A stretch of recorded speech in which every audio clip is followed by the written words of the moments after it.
Hello beautiful people and welcome to my channel. My name is Jennifer Diamond and I live a whole food, plant exclusive, sos-free, gluten-free lifestyle for health and well-being.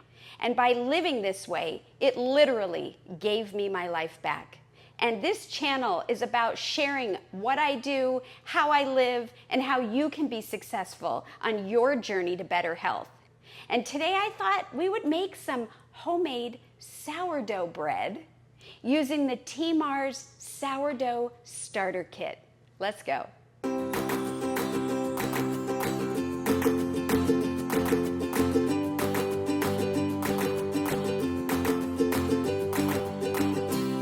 So sourdough has always been very intriguing for me, and when I did eat bread, it was one of my favorite breads.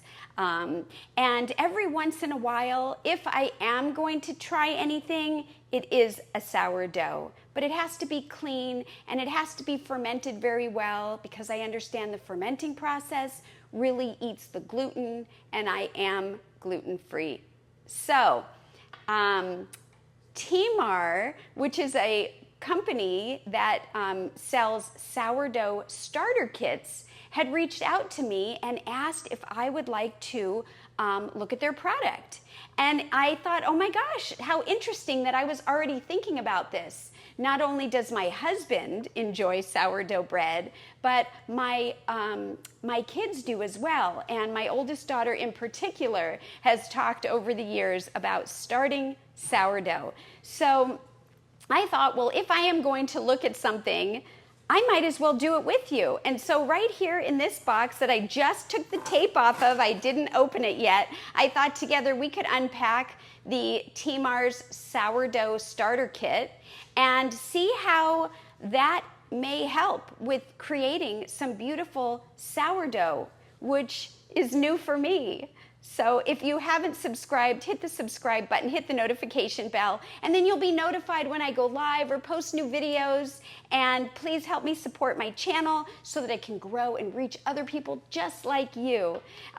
Give this a thumbs up, and then that lets me know that you're enjoying the content. And also, let's chat. So have you made sourdough before? Is this something that you do all the time? Have you often just thought about it? Well, wherever you are on your sourdough, journey, I'd love to share my experience, which is new, with you. So let's start by just opening the box and seeing what they sent. So first we have some paper, which is always great, packing paper. And then you can see, okay, there is a smaller box. Let me pull this out. Wow. And it's got TeeMars Complete Sourdough Starter Kit. Let me just move this out of the way. And I just want to let you be able to see that. And so this, I think, is something that is supposed to be helpful in making your sourdough starter easier. I do know that you need a sourdough starter, and with that, you can grow it into more and more loaves as time goes on. I remember many, many years ago, I had a neighbor that brought over a starter, and a starter is just looks like dough, right? That has risen, and the gluten has been eaten because it's fermenting, but I didn't know what to do with it. So unfortunately, at that time, I did not keep it. But here we go. Look at this. Wow. So this comes in a beautiful box, and it has a note right on top, and it says, let's know about sourdough bread baking. And it really is a nice little thing here. This talks all about understanding sourdough, creating and maintaining a starter, which is, if I had done it correctly way back when, would have been a good tip for me to have. It talks about making the dough and shaping it and proofing it, which are things I need to learn about, scoring it and baking. And then there's even some troubleshooting on here, which is good to know. And it just talks about sticky dough, so that'll be interesting to learn. Of course, it mentions patience, which is a good reminder in life anywhere, and experimentation. Record keeping and about them, the company. Okay, so on the back side of their sheet, they're talking about the kit. And so let's go ahead and start to unpack this and see what we've got here. So right on top, it looks like this, and this is actually the bowl, I believe. And so I think this is one that kind of, look at that, pops out. Wow, this is like silicone. So it feels really good. I don't believe that it's going to stick. This is a 9-inch silicone proofing basket. It's round, and they also have a 10-inch. So let's look for that one, and I believe that that must be this one. So you actually get 2 baskets. This one is a proofing basket that's oval, and this is 10 inches, which is, there you can see them both. I love that they fold up because that means less room for storage when you're not using them. And I do have a lot of silicone baking items, you know, and so I love that because you're not dealing with anything that's harmful like aluminum. And one other thing I want to mention about these beautiful silicone proofing baskets is that they're BPA free. They're food grade silicone, and that means that they can handle temperatures, I think, of up to 446 degrees Fahrenheit, which is what I read. And they're smooth, you know, there's nothing that can splinter you. They will never have any mold, you know, growing on them, which is much safer for your family.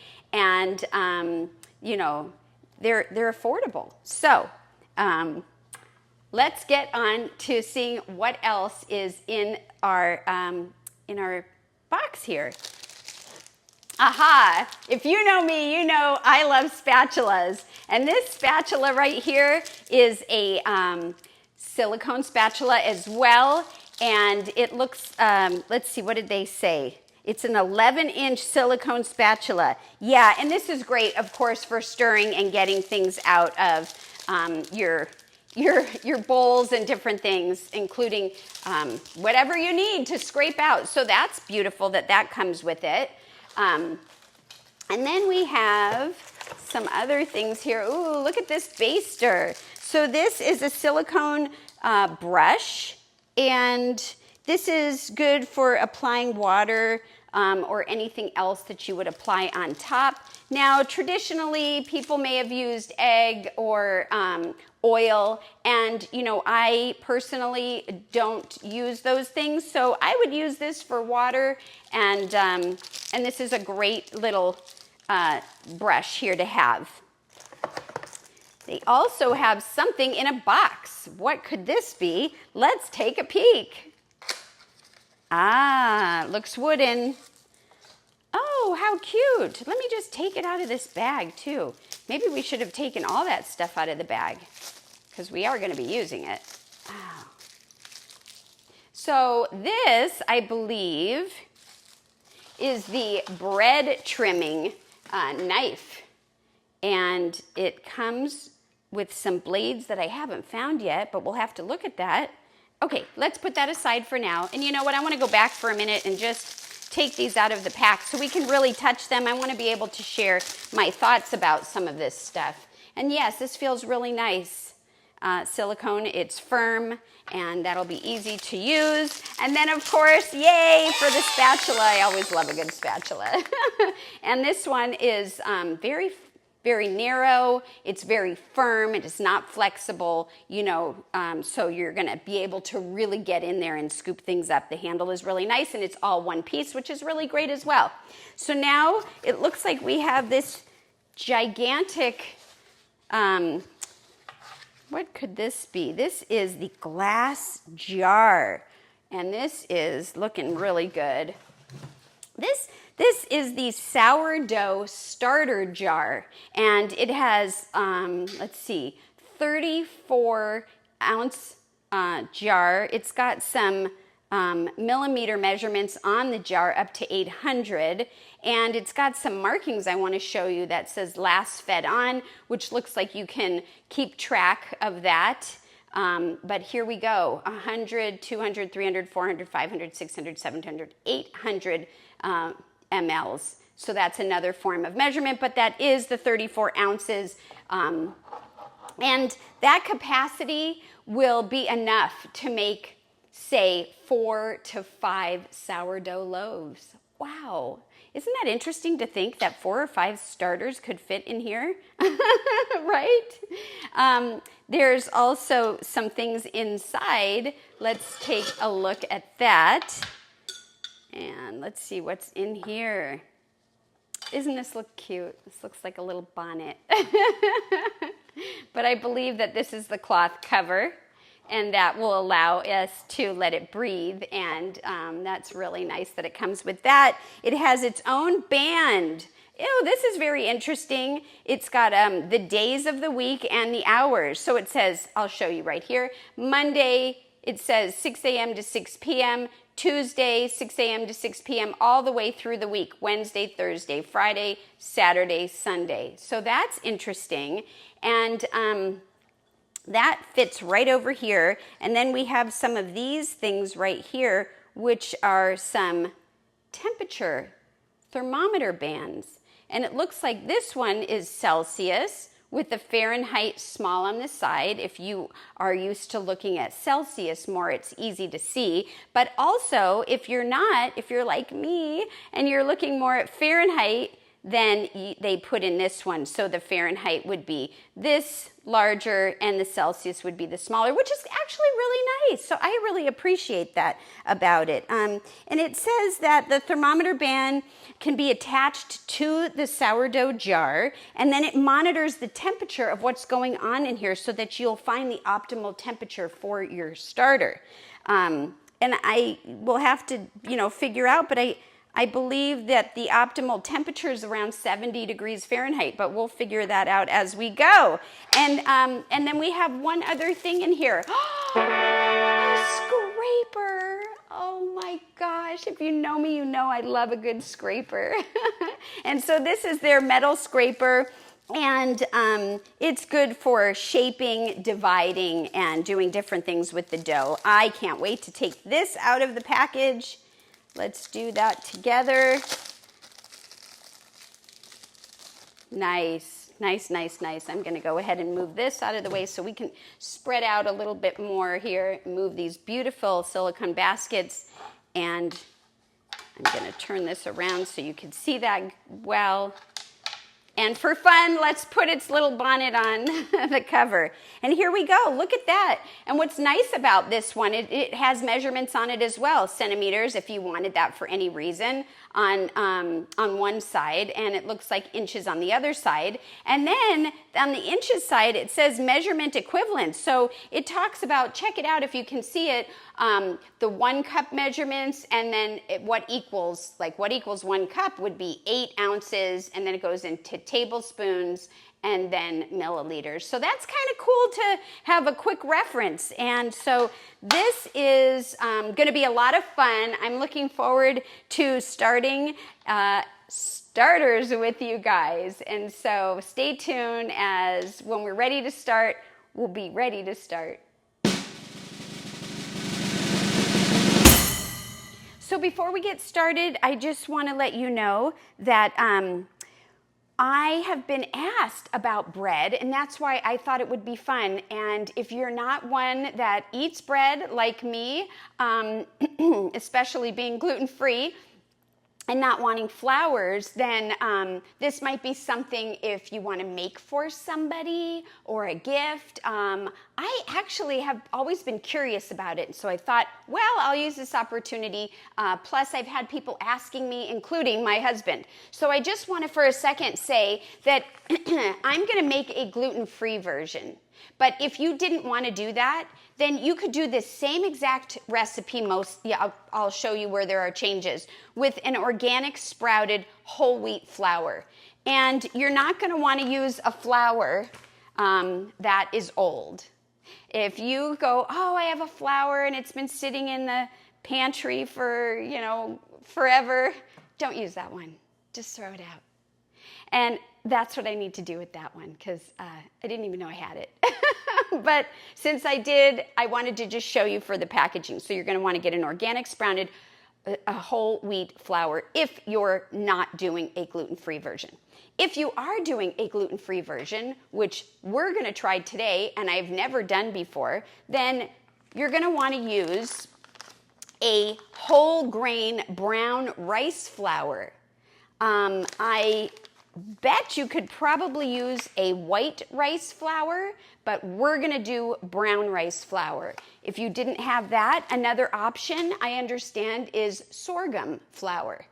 And so those two flours are the ones that I would recommend trying if you're going to do a gluten-free version. And you do them the same way. So what we're going to do is we're going to start by taking our jar and we're going to measure our jar. It's important to measure the jar so that you can write down, you know, how much it weighs, and it'll just be a nice thing to be able to reflect back. So in order to do that, you're going to want to have a scale.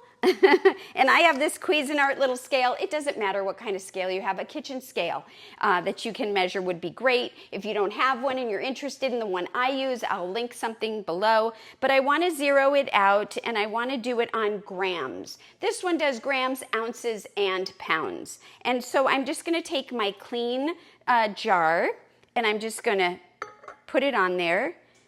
And it says 466 grams. So what I'm going to do is take a little piece of tape, and I am going to write 466 grams, just so that I know what we're starting with if I find that I need to know that at a later time. And I'm just going to put it on the bottom of the jar. You could put it on the top of the jar. It really doesn't matter. And then I'm going to set this back down. And while it's down, when I'm ready, I'm going to tear it and change it so that it's zeroed out. So before I do that, I just want to talk about the order that we're going to do this. So we're going to go, like I said, with the brown rice flour. So let me cut that open, because this is a brand new bag. I literally bought it yesterday to make sure that it was fresh, fresh, fresh. Why does it need to be fresh? Well, because it can affect the breakdown, the way that things break down and bubble, and we're not using yeast or anything, and so it does have to ferment, and it helps if you have something that's fresh. Anyways, I'm going to go ahead and we're going to add 30 grams of the flour, and you know, microorganisms, that's what I was thinking of, need to be able to be fermenting, and that's what will happen with fresh flour. Okay, so I'm going to go ahead and turn this on again, and it's zeroed out, and I'm going to measure 30 grams of flour right in here. And oh my gosh, I swear it's 30 grams. I'm never really that accurate. I should maybe try and play the lottery. No. Anyways, from there we're going to add liquid. And I want to talk about the liquid. So if you're using the whole wheat, you're just going to want to use water with it. So you're going to want to use about 30 grams of water. So it's 25 grams of water is to 30 with the water if you're using the whole wheat flour, but we are not. So we're going to do something with a little acidic in it. I have pure pineapple juice. If you don't want to use pineapple juice, I could also use lemon juice. And the reason that we want to use these juices in this is because it will help to accelerate the microorganisms and get things going, because this is not a whole wheat flour, so it may take a little bit longer. In fact, I've heard it takes a lot. It could take a lot longer, but we're going to give it a try. So we're going to go ahead and shake, shake, shake, shake, shake, shake, shake your juice. Shake your juice because you want it all shooken up, especially if you're using an organic, like pure pineapple juice. And same thing if you decide to go with the lemon juice. You're just going to want to shake it up. Either one is fine. I wonder if you could even use an orange. I don't know, but we're going to go with these. I bet you could use lime.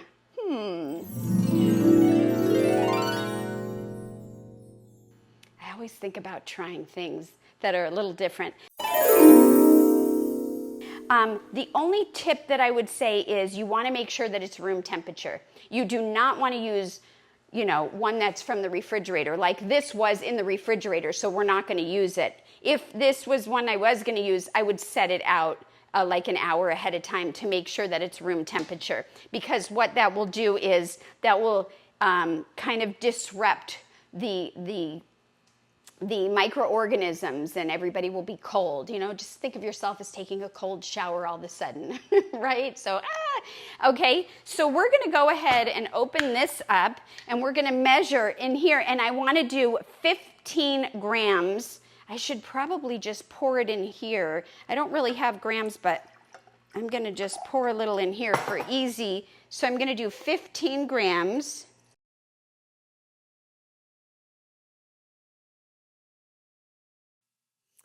Woo! I had to hold my breath there for a second. I wanted to make sure that I got it to the right amount. And so we have it now with the 15 grams added to the 30 grams, and now we're at 45 grams. So the next thing we're gonna do is add the water. And we wanna add 15 to 25 grams. We wanna do it slowly. So we're gonna start with 15 grams and up to 25 grams. This water was originally 90 degrees Fahrenheit. 82 is perfect. Or if you don't want to measure it, or you don't have a way to check the temperature, not measure it, then you're going to want to use tap water, or you're going to want to use water that's filtered, and you're just going to want to let it sit. You don't want it cold. Same reason. So I am going to go ahead and gently pour. I think what I'm going to do is, hold on. Just to make it a little simpler, since this is pretty full, I'm just gonna make a mess. I'm gonna pour this, and I'm going to go ahead and add 15 grams. Here we go. Ooh, I'm at 14. I'm nervous. I think I might just spoon a little bit in there because this does not take very much. Yes, that's it. Okay, so I'm going to set that aside for now. And then the next thing we're going to do, besides clean up our little area, because I splish-splashed a little bit, is mix it. And I'm going to mix it. You could certainly use a spoon, you know, like a stainless steel spoon. But you know what I'm going to use? I'm excited to use it too. This spatula that it came with, because I want the spatula also to be able to help scrape down the sides. And I'm going to spend a good 1 to 2 full minutes mixing this. And then I'm going to decide after that if we need any more water. And I want this to have a chance to incorporate.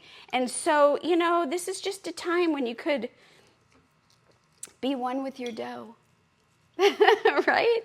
And so I'm just going to keep mixing. Okay. All right, so I'm going to say that we're ready to go. I just want to show this to you, if you can see it. And then I'm going to take also a minute to scrape down the sides the best that you can, right? You want to just be able to see in the jar, and you want to be able to watch it over time, hopefully, you know, kind of grow and ferment. And so that's the next thing you're going to want to do, is scrape down your jar. Now, I gotta just scrape down my scraper. Oh my goodness. Okay, so let's set that aside. And then the next thing you're going to want to do is you're going to want to have a band. this kit comes with a band. I am really enjoying the convenience of this kit so far. And so if you don't have this kit, well, you should get it. But if not, you know, or you're waiting for it, you can use any kind of stretchy band. But I really like this one. It's got the days of the weeks on it, which I showed earlier, and the times, so that it reminds us every 12 hours. And what I like to do, or what I am going to plan on doing, since this is my first time, is I want to measure the top of the band with where the top of the mixture is, and that is just going to be hard because this one is so low that I'm just going to have to do the best that I can. Yep, okay. Just going to try again. There we go. And it's very, very close. All right. So I've got it there, you can see. And then I'm gonna put this cute bonnet on. You wanna make sure that it's covered, but that there's still area for air. And the reason that you don't wanna use like the original lid at this point is because you want the air, but why do you even need anything? Well, because you wanna make sure that dust, particles, bugs, anything that might be in the air doesn't get into your starter. And then the last thing I want to do is add this little guy here just to help me gauge the temperature. And this is a thermometer, and we talked about it. I, of course, am going to use the Fahrenheit one because that is what I will be using, but you could certainly use both of them. And you know what I think I'm going to add?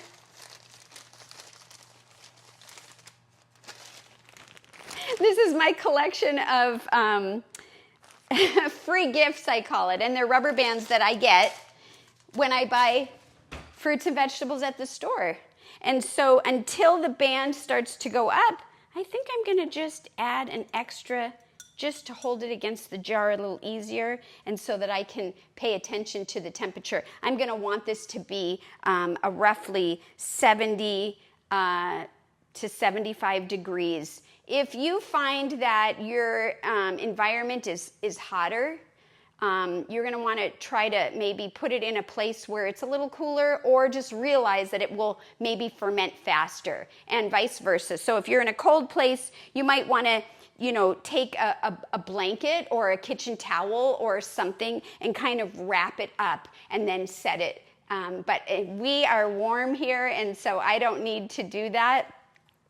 And then the other thing I want to talk about is the reason for the shape of this jar, really quick, which we didn't touch on yet. You know, I use this glass that I could have used, right, if I didn't have this beautiful kit. But this would really be challenging for me, and I'll tell you why. Because as it grows, you see how this shape is not straight up and down like this beautiful one? And that tends to become harder to scrape or maneuver in. Now, this is my first time making this, but just in general, when I use glasses like this, I just have to think about what am I using it for? And I want to make sure that the glass is a easy glass to work with. And I'm going to check this every 12 hours with you for a little bit, and so we will do this together later again today. But what I started saying is that you might want to name it, right? So you can name it Starter, Gluten-Free Starter 1 or Gluten-Free Starter 2, or you can get fun and you can actually give it a name. I'm not going to name it my dog's name, but if I wanted to name it Remy, I could name it Remy. Whatever you decide to name it, you're going to want to write that down. You're going to want to write down the day and the time that you are finished so that you have all of these things. If you want to get a little notebook to write them, you can. You can write them directly on the jar. If you have a you know, one of those pens that can write on glass, or you can do like what I did, and you can write it on a piece of tape. And so I think I'm going to write it down, but I'm also going to write it here just to have it. Now, this band should help so that you don't really need to do that, but you know, I just want to make sure. There. So I'm going to go ahead and tape this, and let's see. I think we should give it a name. What do you think? Why don't we name it Jane? So this is our gluten-free starter, and we're naming her Jane. So if you were doing multiple of these and different flours, you might want to add that this one's gluten-free. Its name is Jane, the time, that it's the first time, the date, and then of course you can use your band as well.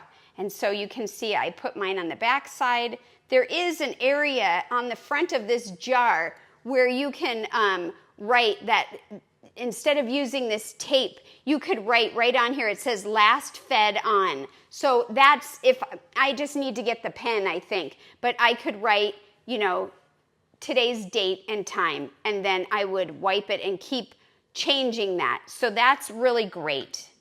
So that's it for now. I'm going to go ahead and find a nice, relaxing, soothing place to let Jane rest for the day, and I'm going to check back in with you later on. We'll see you in 12 hours. Okay, it's been 12 hours, and here's our starter. Let's take off the lid, and let's check Jane. And I just want to also take a quick look here, 78 degrees. So I think that's pretty good. And if you can look in here, I don't know if you can see that, but it does kind of look a little bit like a tiny bit of water sort of looks like might be on the top there, and a couple of bubbles. And so I actually think that's a great sign. So what I want to do is take this beautiful spatula, and I'm going to just stir it to make sure that any like liquid that might be on the top gets incorporated very well, and then we're going to feed it. So here we go. If you want to just take a peek, just kind of mix that in. And there isn't a lot of activity going on, and that's expected on the first day. And so we're just going to keep doing what we're doing. And there we go. Nice and mixed up well. Okay.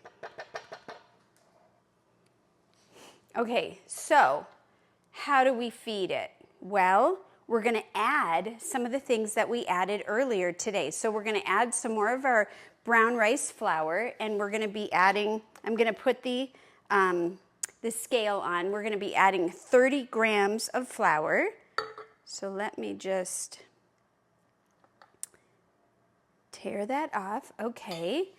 And we want to make sure to measure. So just see if we can get 30 grams. There we go. Okay. So we've got that now. And then we're going to want to go ahead and add a little bit more of that pineapple juice. And I've already measured and weighed. This is 15 grams. So I'm going to go ahead and add that full amount. Before I do that, I'm going to zero this out and just like see. Yep. Perfect. Okay. And then we're going to want to add another 15 grams of water. So here we go. I did not measure this out this time, but let me just try. Let me see. Zeroing it out.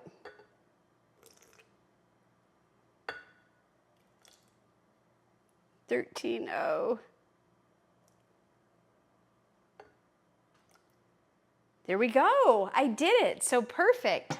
So now we have everything in here, and now we're going to do like we did earlier and just give it a stir. And I'm going to stir it for quite a bit. I want to make sure everything gets incorporated really well.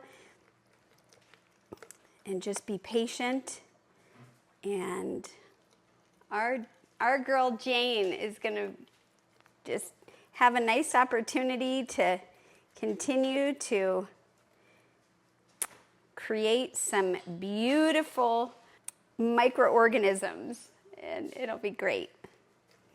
I really like that I'm getting a little bit of the pineapple smell. I don't know, just smells pretty yummy. Now, I didn't tell you, but the reason that I had it all measured out and ready to go is because I took some out of the refrigerator a couple of hours prior, I think it was maybe an hour, hour and a half, and I measured it and then I let it sit out because like we had mentioned earlier, we want to make sure that it is not cold. And so everything is room temperature.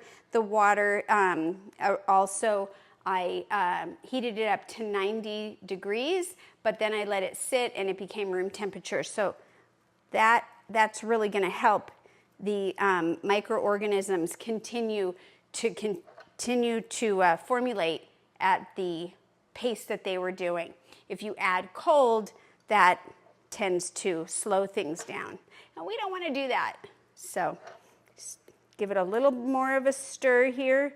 Just really give it a chance for the liquid to incorporate into the flour. And that's about it. And we'll tuck it in and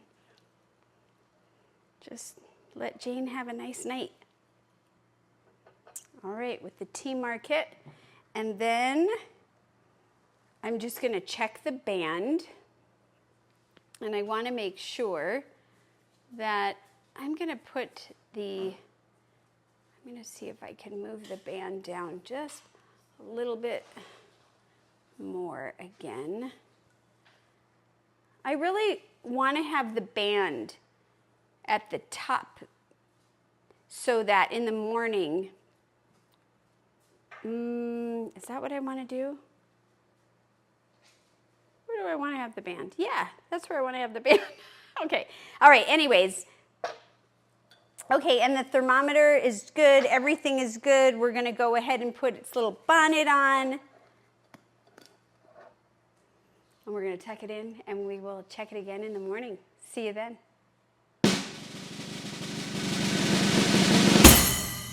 Good morning, everybody. It is time to check our starter. It is day 2, and I have Jane over here, our brown rice flour starter, and I just noticed from the outside of the jar, and I want to see if you could see it, that there has been some activity because it's just a little bit higher than where we had our band last night. And I hope that you could see. Let me see if I can do it in a way that maybe you could see that it's popping up. So that's exciting because that means there's been activity going on. I also want to check with you and see the temperature, and the temperature is showing 78 degrees Fahrenheit. That seems to be what we keep seeing.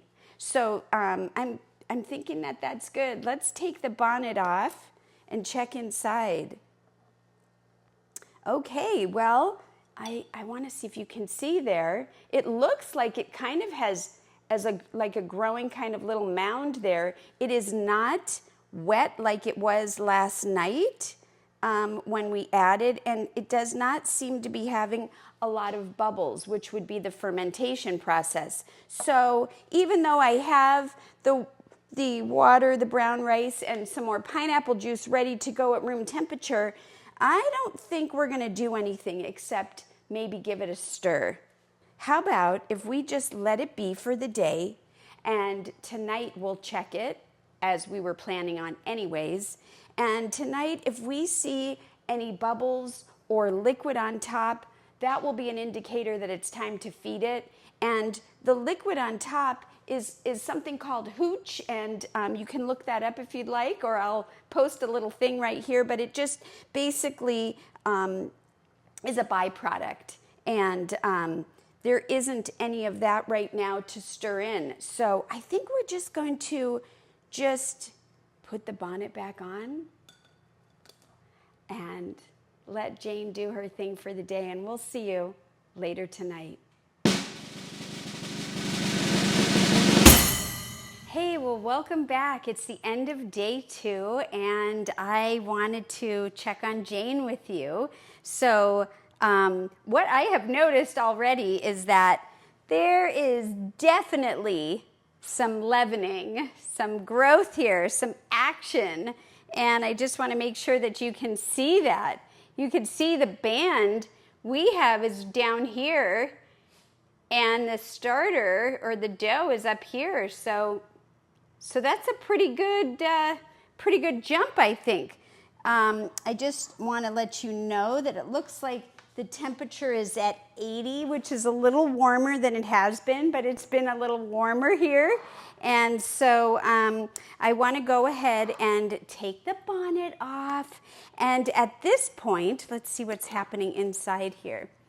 Ooh, it looks a little like there's no bubbles. It looks a tiny bit moist on the top, but there isn't any like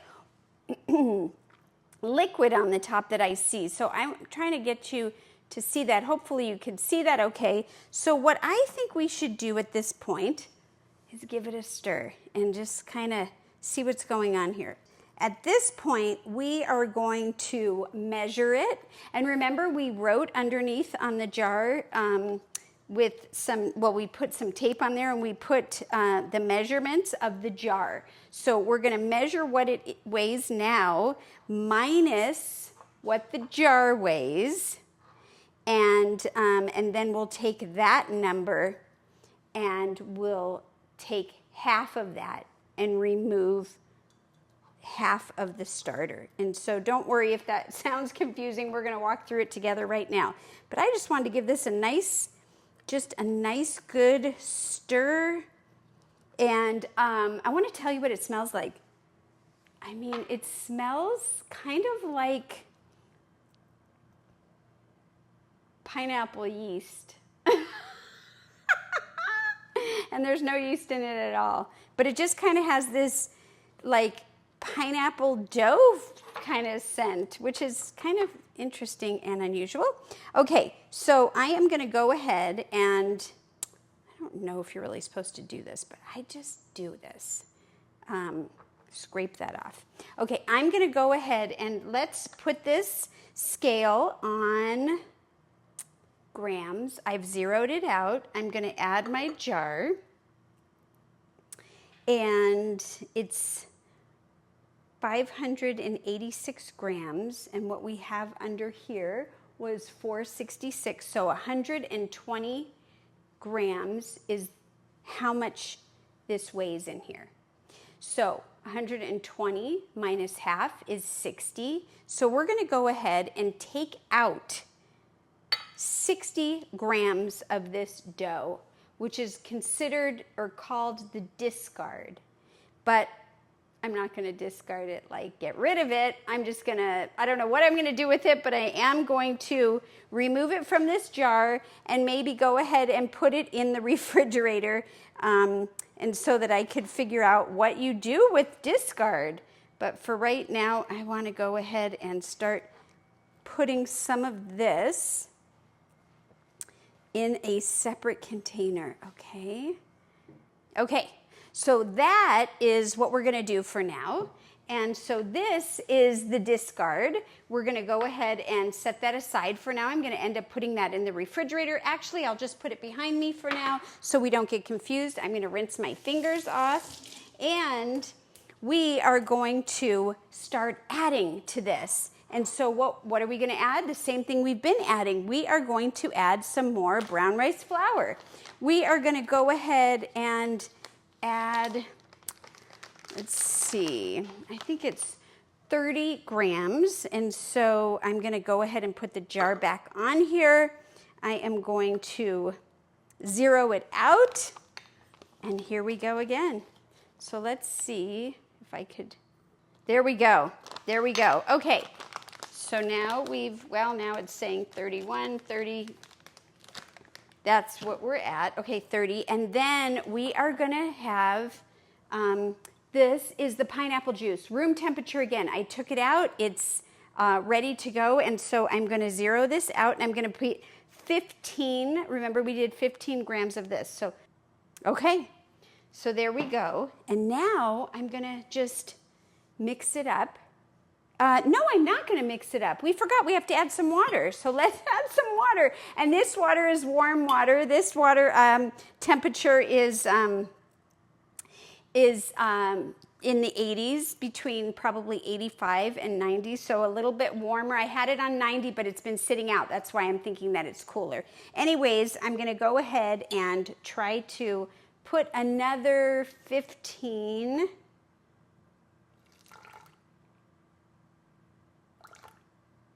There we go.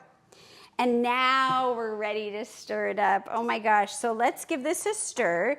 And remember, when we have the gluten-free, you know, the brown rice flour, we're going to want to really give it a good stir. So we're going to let it just kind of, we're going to stir it for a good 2 minutes together. So just be patient, enjoy your time together with your starter, whatever its name is, and just kind of let it do its thing. Looks pretty good.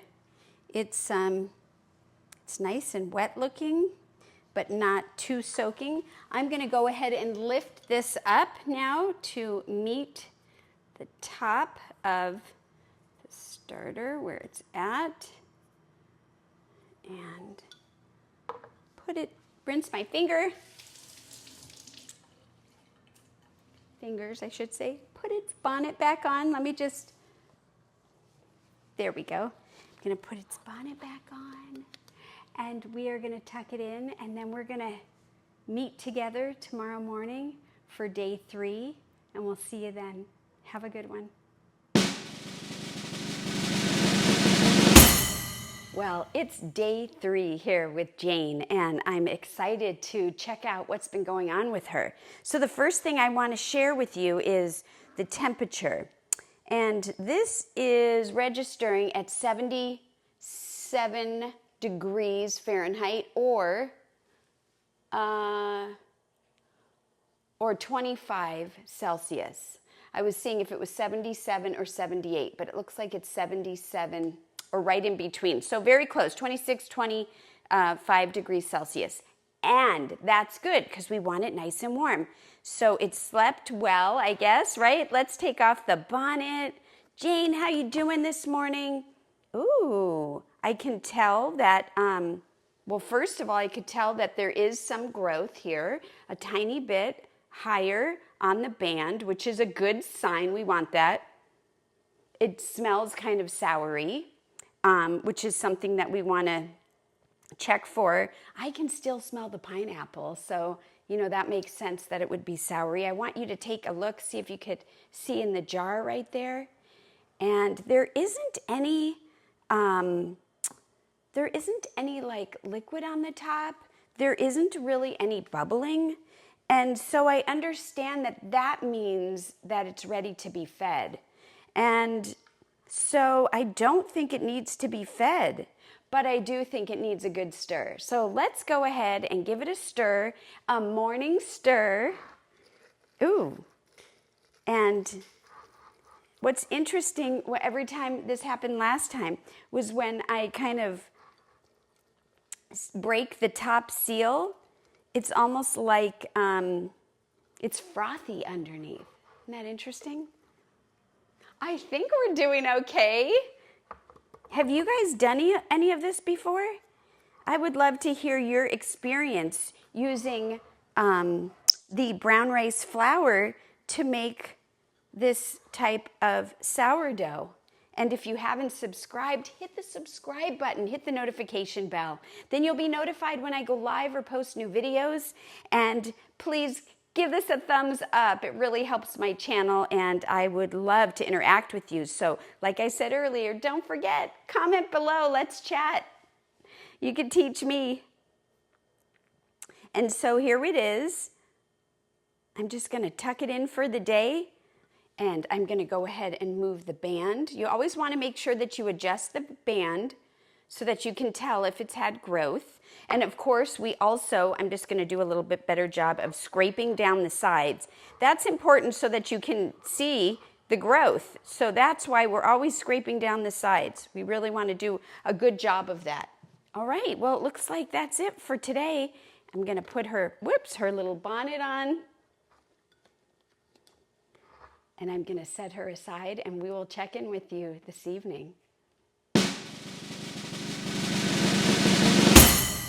Okay, everybody, it is day 3 evening, and I want to get going with this. Let's check in and see how our starter is doing. So it's currently showing at 78 degrees Fahrenheit or 26 degrees Celsius, which is kind of been the right temperature that we've been having all along.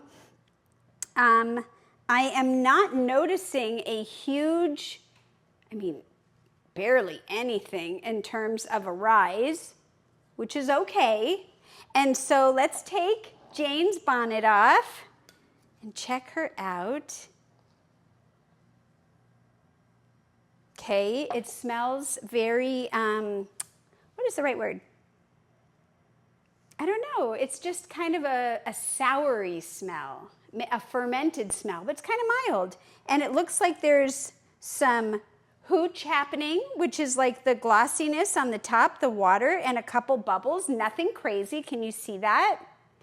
And so when we see that, that lets us know it's time to feed her. She's hungry. So what you saw me do last time when we did some discard is I put it in a little container, and what I ended up doing after that was moving it into this jar with a lid, because you want to have a lid on it, and just putting it in the refrigerator. So I took it back out just now, and we're going to go ahead and continue to add to this discarded dough, which, by the way, we could use to make things like pancakes and cookies and other things that I have no idea, I've only heard about. So once we get enough of it, then together maybe we'll do something together. But for now, I want to stay focused on our superstar here, Jane.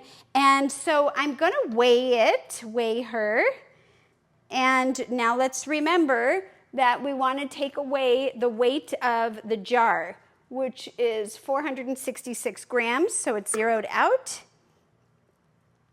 And it is now weighing 580 grams. And so what we're going to do is we're going to take 30 grams out of this. And so let's go ahead and do that. So what I'm going to do is I'm going to put the discard jar on here, and I'm going to zero it out, and I'm going to add 30 grams to this. I think what I'm going to do first is mix it, though. It's not as pillowy on top. It's more wet and looks pretty good. Now, if yours hasn't done anything yet, it's okay. It might not for another day or two, depending on environment and circumstances and temperature and all of those things. But if it is doing some fancy stuff, well, that's exciting too. So you just kind of got to go with the flow. So, okay, so I'm going to go ahead and see if I could put in 30 grams here. There it is.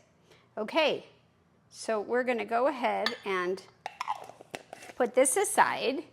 That's the 30 grams. And now, got this little bit in here.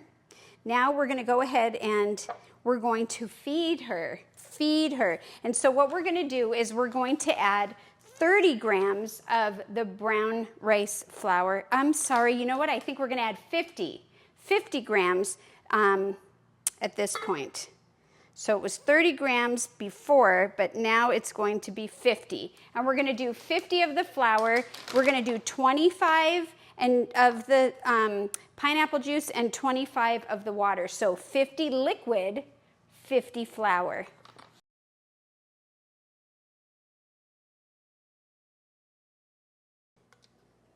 So I think this is probably going to be the last time that we use the pineapple juice, because the whole reason that we wanted to incorporate and include the pineapple juice is to accelerate the microorganisms. And we have to remember, we're not using any salt, any oil, any yeast, anything. So I want to just give it a little extra helping hand. But we don't want it to taste like, be a pineapple juice sourdough. So I'm hoping that we've done it for enough times to where we can transition next time that it needs to be fed into the water. Now, I went ahead and did a full 5 minutes, which actually felt really good on my hands and wrists. But I want to say, I think the consistency has changed from the 1 minute mark to now. And look at this. I just want you to see that it's back to being like that pancake batter. It seems really smooth. It looks really good. It smells good. And, you know, like every time we take her bonnet off and we smell, we want to make sure that it's not, you know, that the smell is, you know, like a fermented type smell, but nothing terrible. And so I'm feeling really good about this. So what I want to do now is remind you that we are going to scrape down the sides. You remember why we're going to scrape down the sides? So that we can continue to be able to monitor any kind of growth. So we could see. So let me do that. That's what I'm doing right now. Scrape, scrape, scrape. And that looks really, really, really good. I am getting excited. This looks good. So now I'm going to go ahead and put the bonnet on. I'm going to raise the this little band and move this one over to the day and evening time.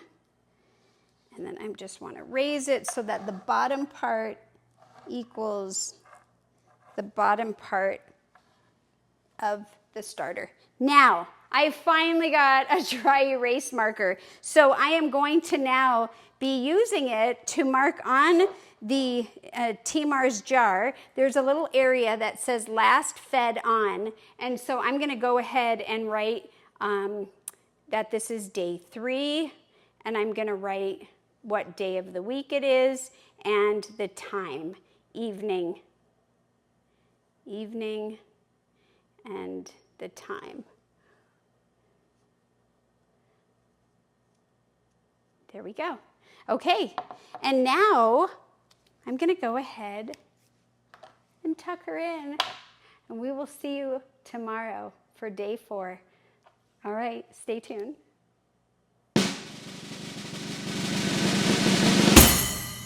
Okay, it's day 4, and I wanted to check our sourdough starter.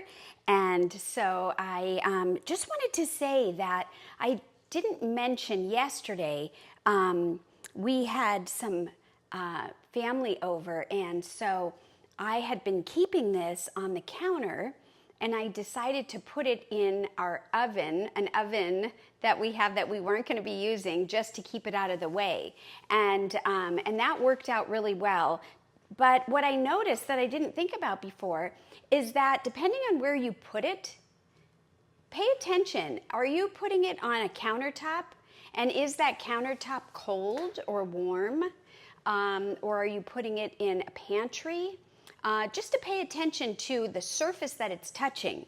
And so I was thinking that maybe I would put mine on a wooden cutting board or something not touching this countertop, because I feel like it's kind of cold, even though we have a thermometer. And again, it's at 78 degrees Fahrenheit, 26 degrees Celsius. But other than that, I just wanted to take a look. And so let's take Jane's bonnet off. The first thing I want us to do is take a smell. Oh, wow, that's pungent. It's definitely soury. I feel like the very first whiff is the strongest, so you don't want to forget to do that. But it doesn't smell bad at all. It just smells kind of soury, and so that's what we're looking for. So anyways, I'm going to go ahead and just take a look in here. Now, what I see is that it just looks pillowy, and it doesn't look like much has happened, although it has risen. Look at that. So it's risen maybe, I don't know, 1/4 of an inch. What would you say? I guess so.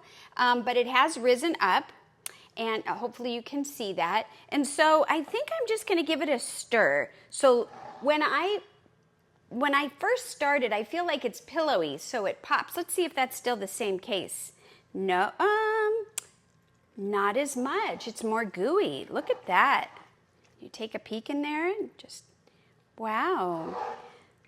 it's very wet and gooey, and I didn't see a lot of growth, although we did see some. I didn't see a lot of bubbling, and I didn't see a lot of hooch on the top, which is that kind of watery stuff. So I think what I'm gonna do is just let it rest. We're gonna mix it up, and I'm not gonna feed it. We'll check it later.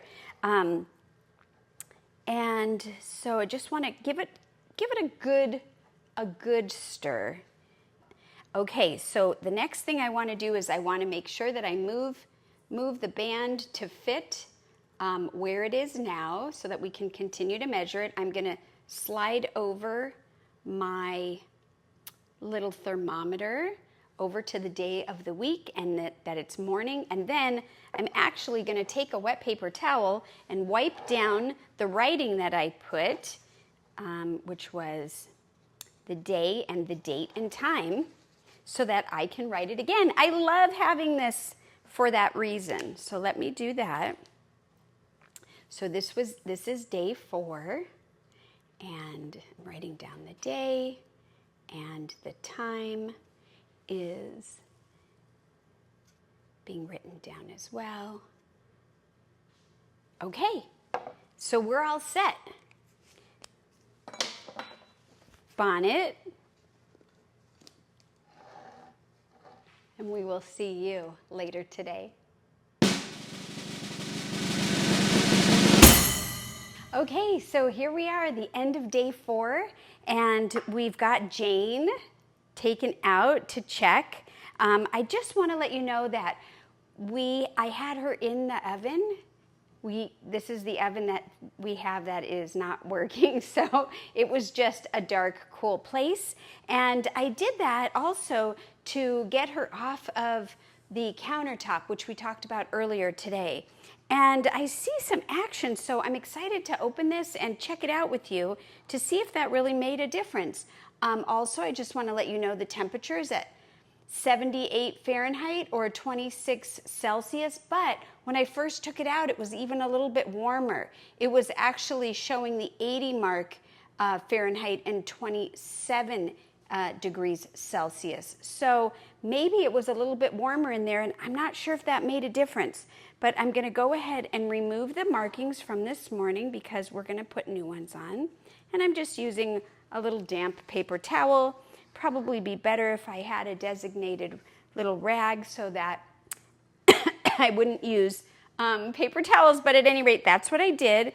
And so I'm just not really seeing any movement from the line, but I am seeing some liquid. So let's take this off and take a sniff. Oh yeah, very soury. I mean, it's soury, but it's mild. It's not like this overwhelming scent. And gosh, there's looks like a lot of liquid. It's very liquidy. Check it out. And can you see that there's some bubbles? So that's I mean, there's like 3 or 4 bubbles, so not a ton of bubbles, but that is telling me that it is fermenting. And the liquid on top, remember the hooch? It tells me it's hungry. So let's go ahead and feed it. But before we do that, I would like to give it a stir with you. And so let's see if it's that pillowy top or something else. Here we go. Oh no, it's not pillowy at all. It's not pillowy. It's just looks the same as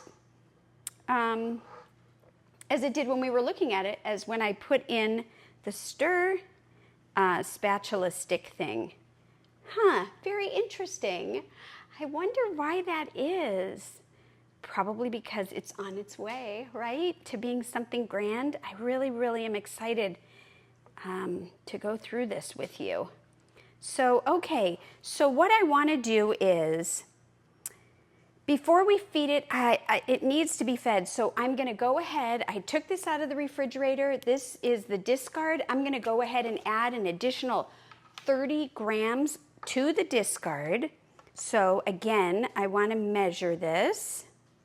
Ooh, that's it. That's it. 30 on the nose. Okay, that's great. So we're going to go ahead and move that aside.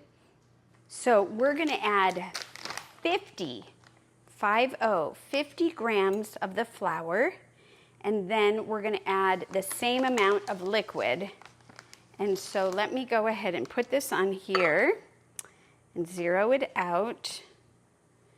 And let me just,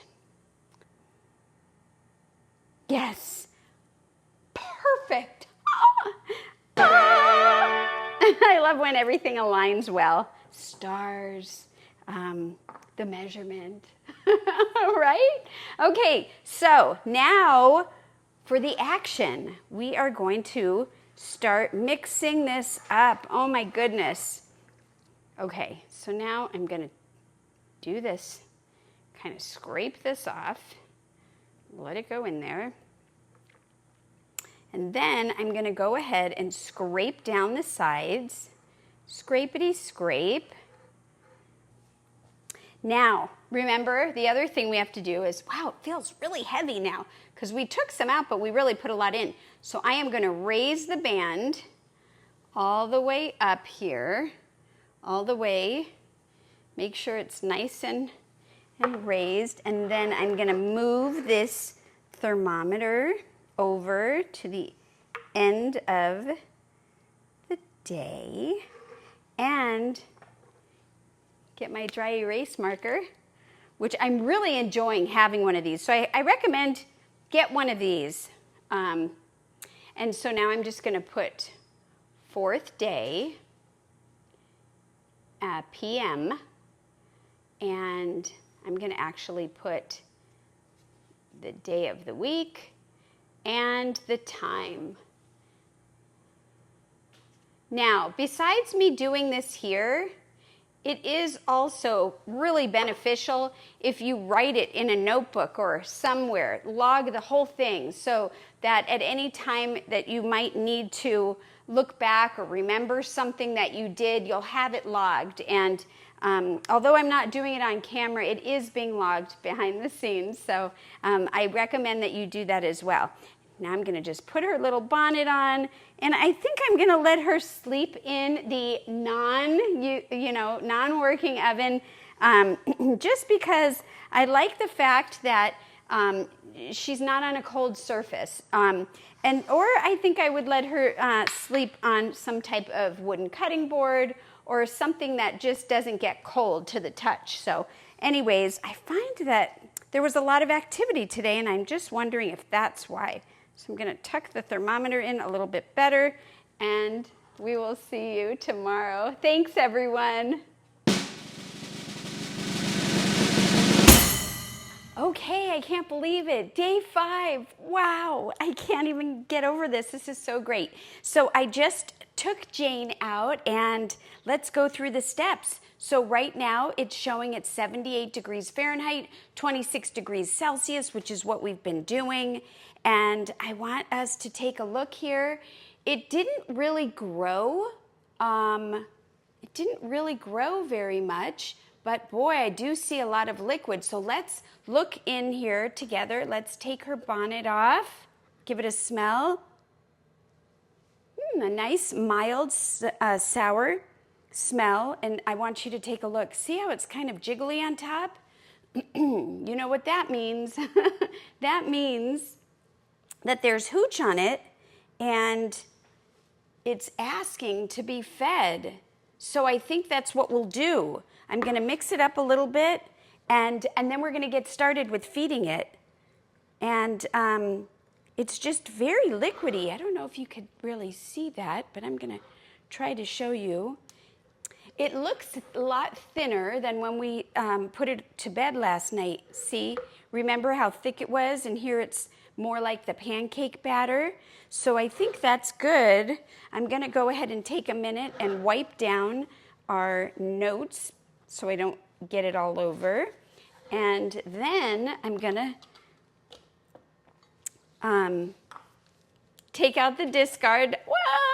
It looks great. I'm gonna go ahead and zero that out. And let's put another 30 grams in the discard pile, because we're gonna feed it, remember? Oh yeah, perfect, perfect, ding, ding, ding.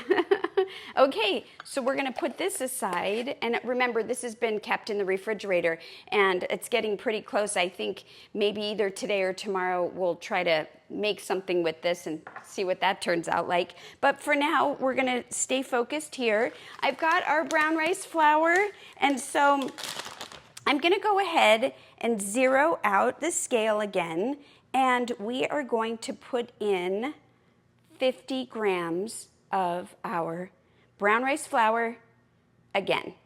All right, so let's put this up here.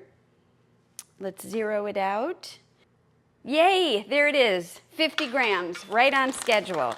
Okay, and then we are going to use our room temperature water, and we're gonna add another 50 grams of water. We aren't gonna do the pineapple juice. Remember, we stopped that. And because I think based on what I understand, and tell me if you know of something different, I think based on what I understand, the consistency has changed enough, and and we're needing to feed it regularly. And so I think that is really good. Let me just add this. So I'm just mixing it up, and at this point, if it was looking really dry to me, I would consider adding more water, more liquid at this point. And you can, but it's not. It's looking really good, and I'll show you. Look at, it's thick, but it's not like dry and cakey, so that is a good sign. And I just want to take a few minutes to mix, and then we are going to put her away for the day. And yeah. So now we're just going to move our little band up here so that we have it where our liquid is. And again, I'm going to move this over our temperature gauge to where we just were on our day here in our morning time. Get out the dry erase marker, find the little last feed on. I'm going to put day 5. I'm going to put that it was the AM and the time of day and the day of the week. There. And don't forget, you can write this down on your pad too so that you don't erase it. All right. Good night, beautiful Jane.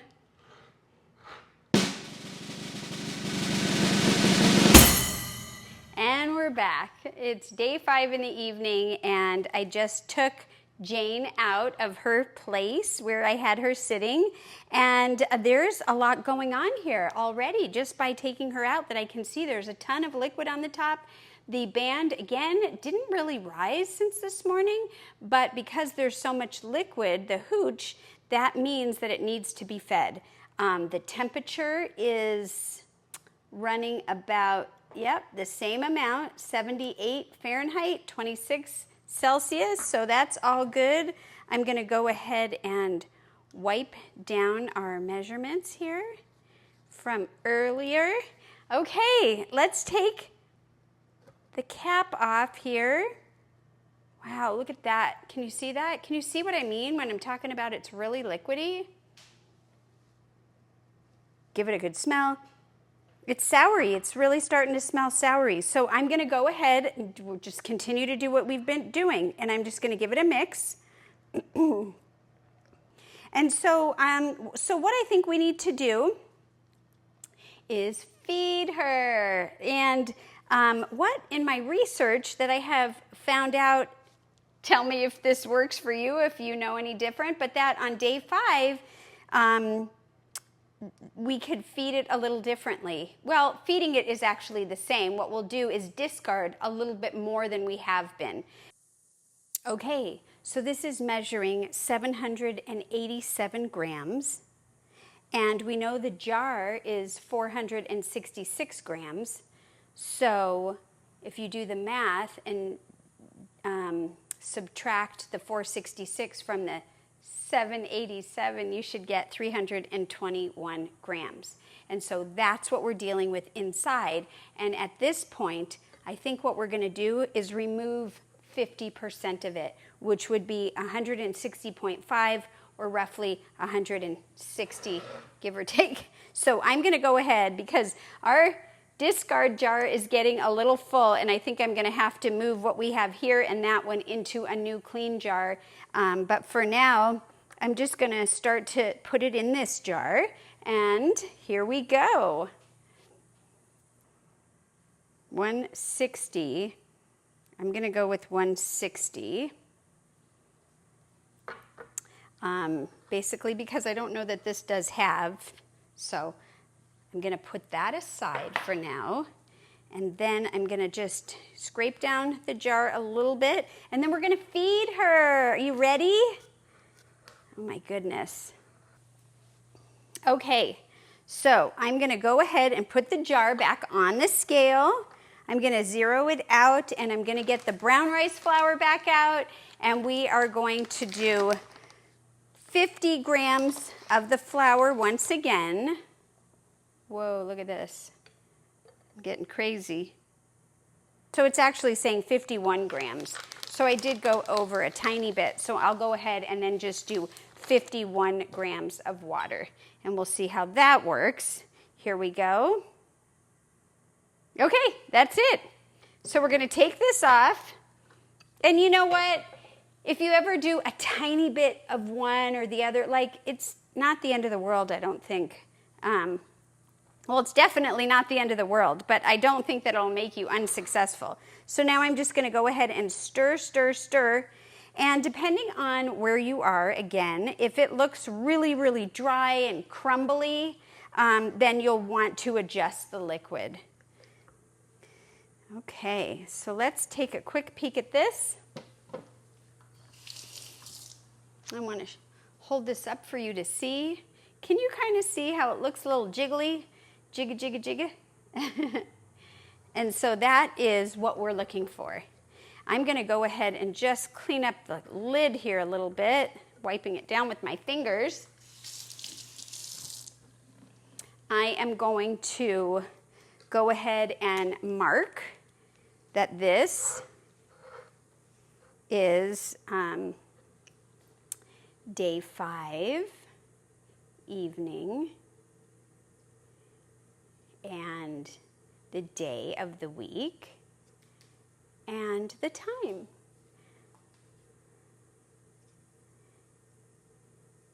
And again, if you're doing this on your own, you're going to want to possibly, write it down on your notebook, which we have behind the scenes here. But if you're not doing that, or you don't have anyone that might be able to help you, then you're certainly going to want to do that as well.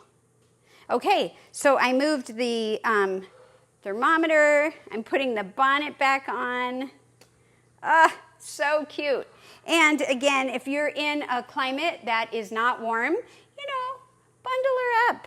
But we're doing well here. The temperature is great. And so I will see you for day 6. Here we are, day 6. This is exciting, and I just pulled Jane out. Let's take her bonnet off and give it a nice smell. Oh, it's very soury smelling. There is still a lot of liquid, if you can see, but underneath it, I can see some bubbles, which I think is a really good indication of the sourdough starter fermenting properly. And I do not see any rise from where we had the band. So I guess we'll just keep going. I know there's activity going on. And again, the temperature has been the same. So that's good to know. I'm going to go ahead and wipe off. Maybe I'll wet this a little bit. Wipe off our instructions on here so that we'll be ready to write a new one for day 6. And if you're doing this with me, how's it going? You got to let me know. Okay, so let's first weigh the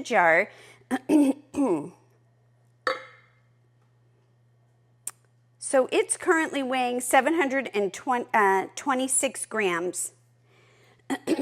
And you know that originally the jar had 466 grams. And so what we're going to do is we are going to remove some. I moved this. This is the starter, discard starter. I guess you don't call a discard a starter.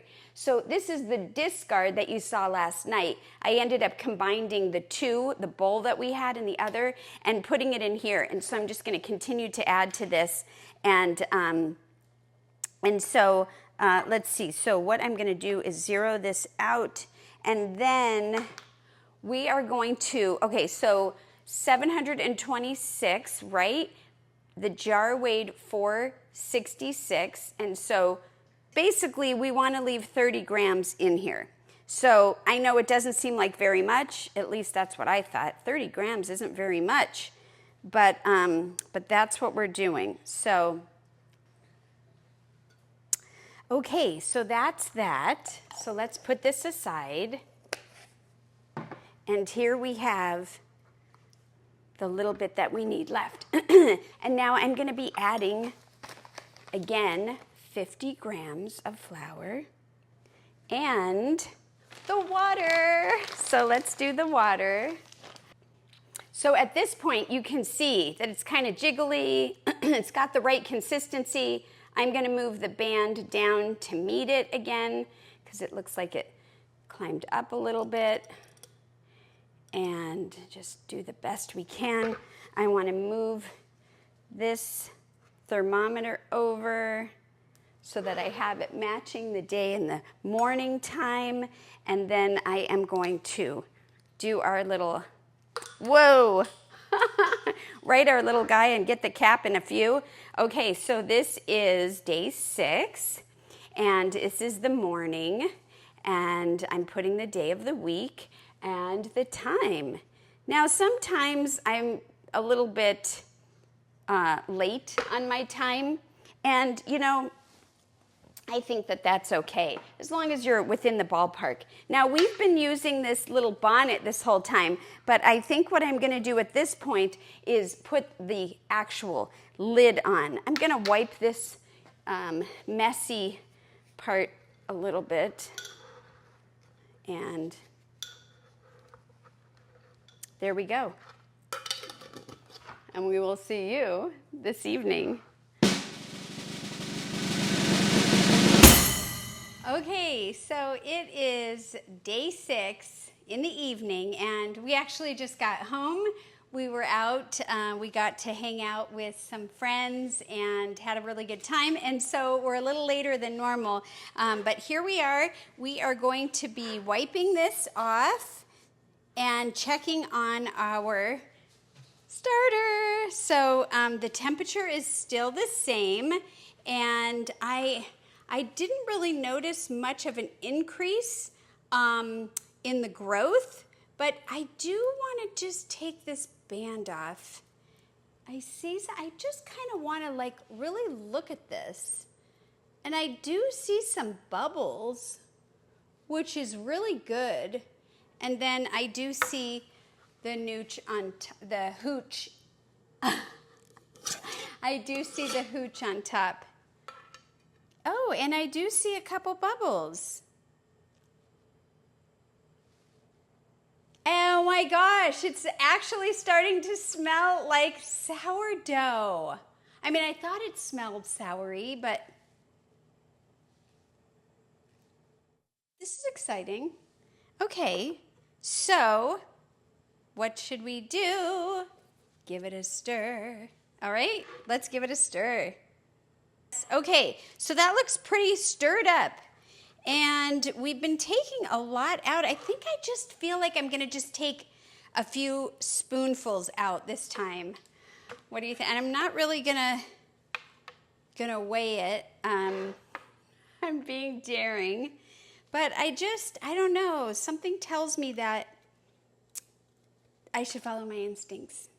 So that's what I'm going to do. I'm going to take some out. Oh my gosh, is this so wrong? If you know what you're doing with this, And you're probably yelling at the camera or the screen, no, you must weigh it.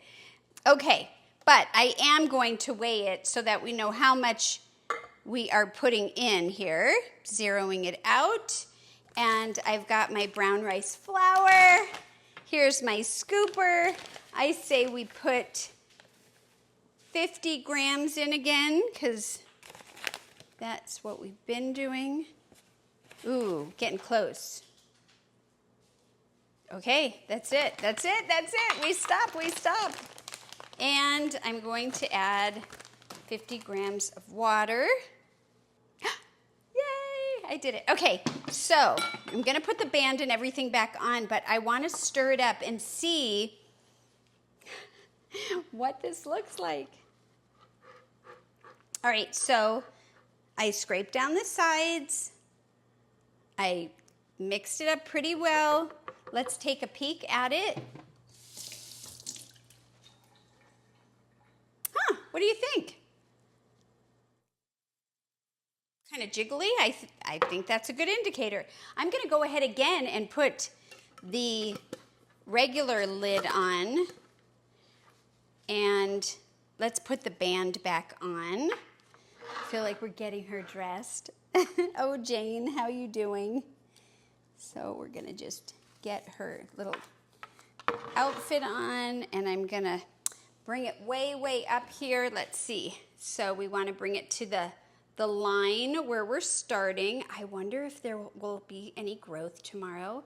And then I'm going to move this over to the day that we have here. Okay, and I think we are ready to mark what time it is. Day 6 evening. 6 evening. And what did I say? Time and day of the week. All right, don't forget to mark that elsewhere. I will show you that I had just taken a clean kitchen towel and just kind of did this on the bottom. I don't know if it did anything, but I'm just going to tuck her in. So we'll see you tomorrow.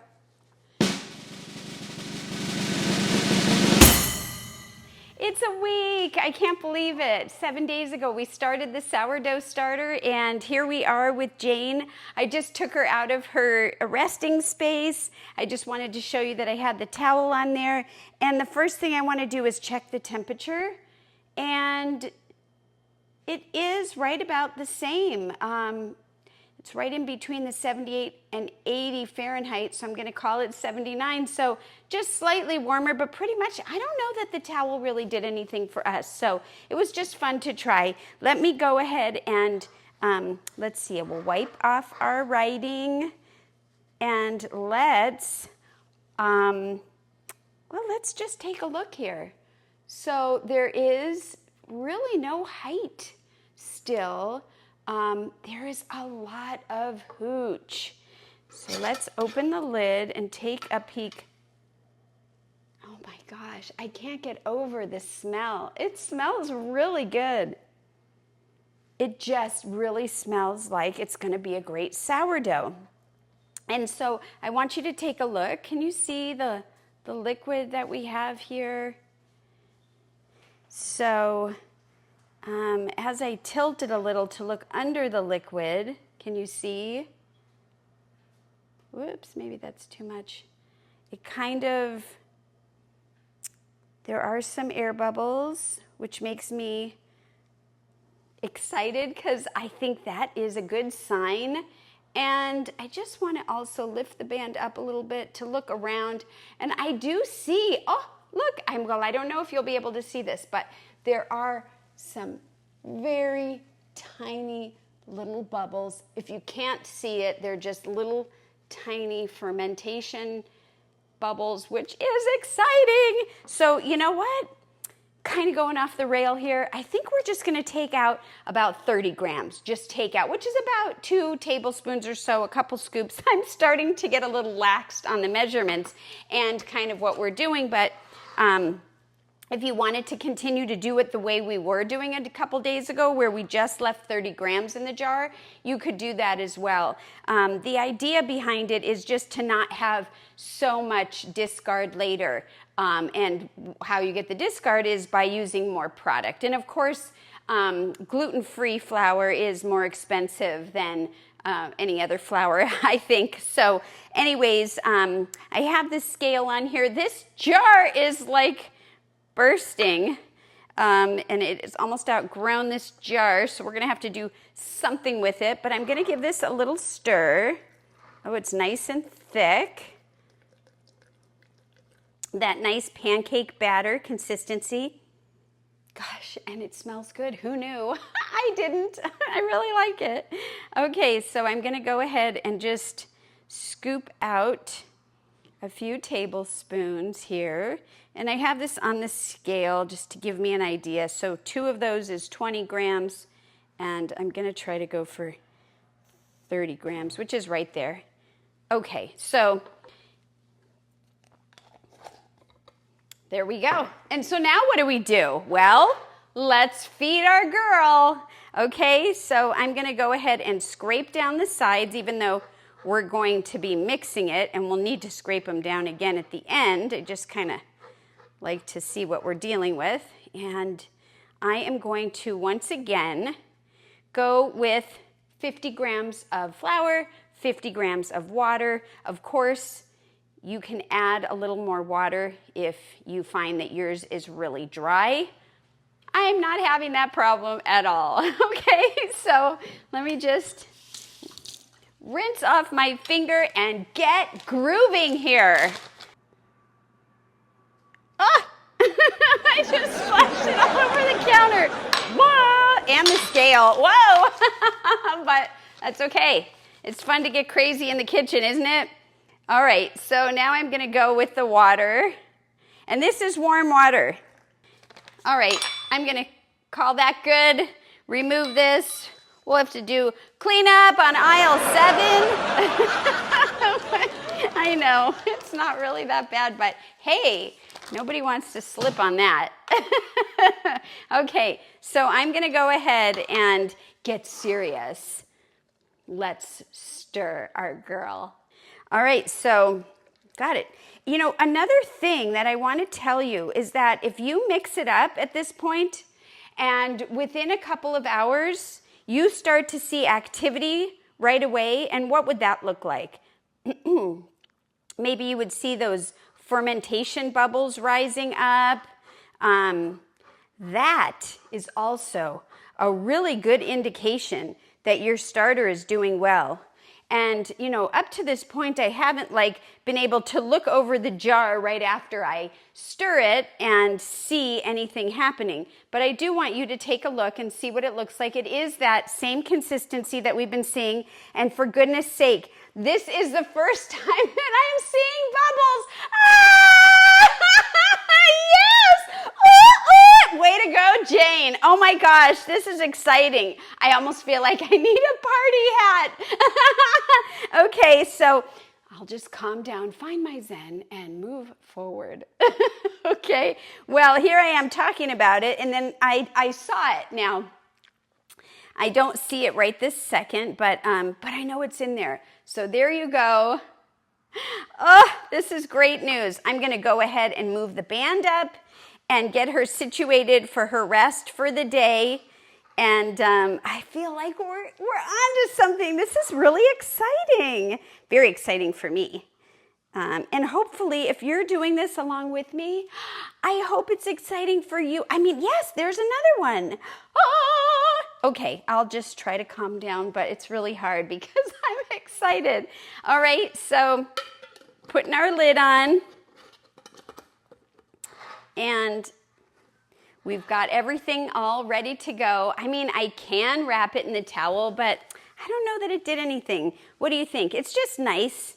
It's nice for us to wrap ourselves in a blanket, and I'm going to go ahead and mark it. Don't forget to write down everything wherever you're writing it, including on the jar, which I'm going to put day 7 a.m., the time, and the day.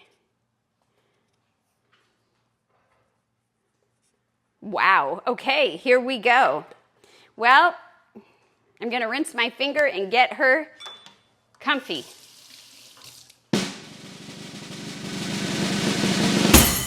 Hello, everybody. It is day 7 in the evening, and aren't you wondering where our starter is?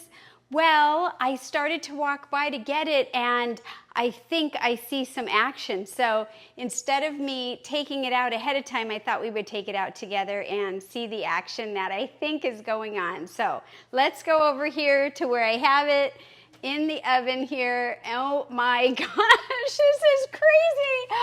Wow, you guys, this is amazing. Oh my gosh, things are happening. Today has been the day. Look, look. Oh my gosh. Wow. Oh my gosh. Okay, so I am so excited. I just want to take a moment here. Look at that growth since we met this morning. Isn't that crazy? And look at all these beautiful, let's see if you could see all of the like little holes and just fermentation going on. Oh my gosh. Okay, I am so thrilled. This is amazing. So, okay. All right, so let's see. Oh, the temperature is 82 degrees Fahrenheit and 28 Celsius. That is a huge jump. Do you think it was a towel? I don't know. Oh my gosh, whatever it was. Maybe it wasn't warm enough?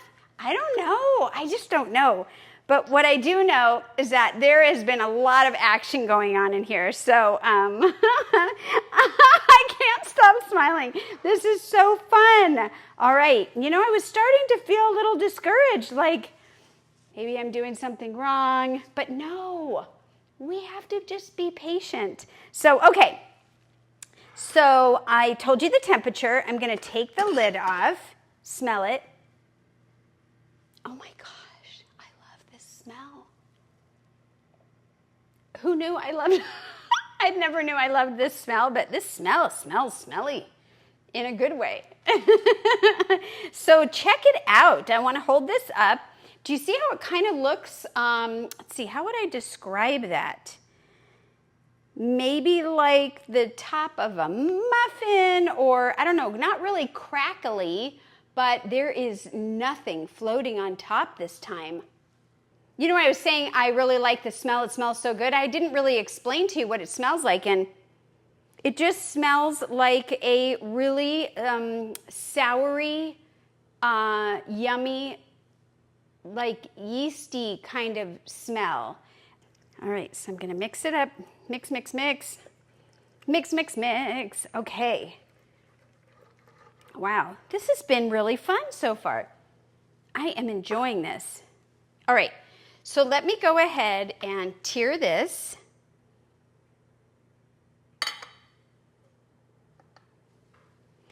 And, you know, we've been the last couple times doing like 2 tablespoons or so. Let's do about 30 grams, you know, just be able to, well, that is 30 grams. Let's do 50. Now I'm going to go ahead and put this on here, zero it out, and let's go with the 50 grams of flour, 50 grams of water. All right, here we go. There we go. Wow, I did it right on the nose. Okay, and so let's stir this up again. I want you to just take a quick peek if you can. I'll try to hold it up so you can really see what's going on. And I want to give it a good stir, so several minutes. Okay, so it's been about a couple minutes, 2 minutes or so, I'm guessing, and so I think that that's pretty good. So now I'm just going to do what we've always done. Do you know what it is by now? Scrape down the sides so that we can see what's going on. We're going to write down day 7 in the evening, 7 evening, the day of the week, and the time.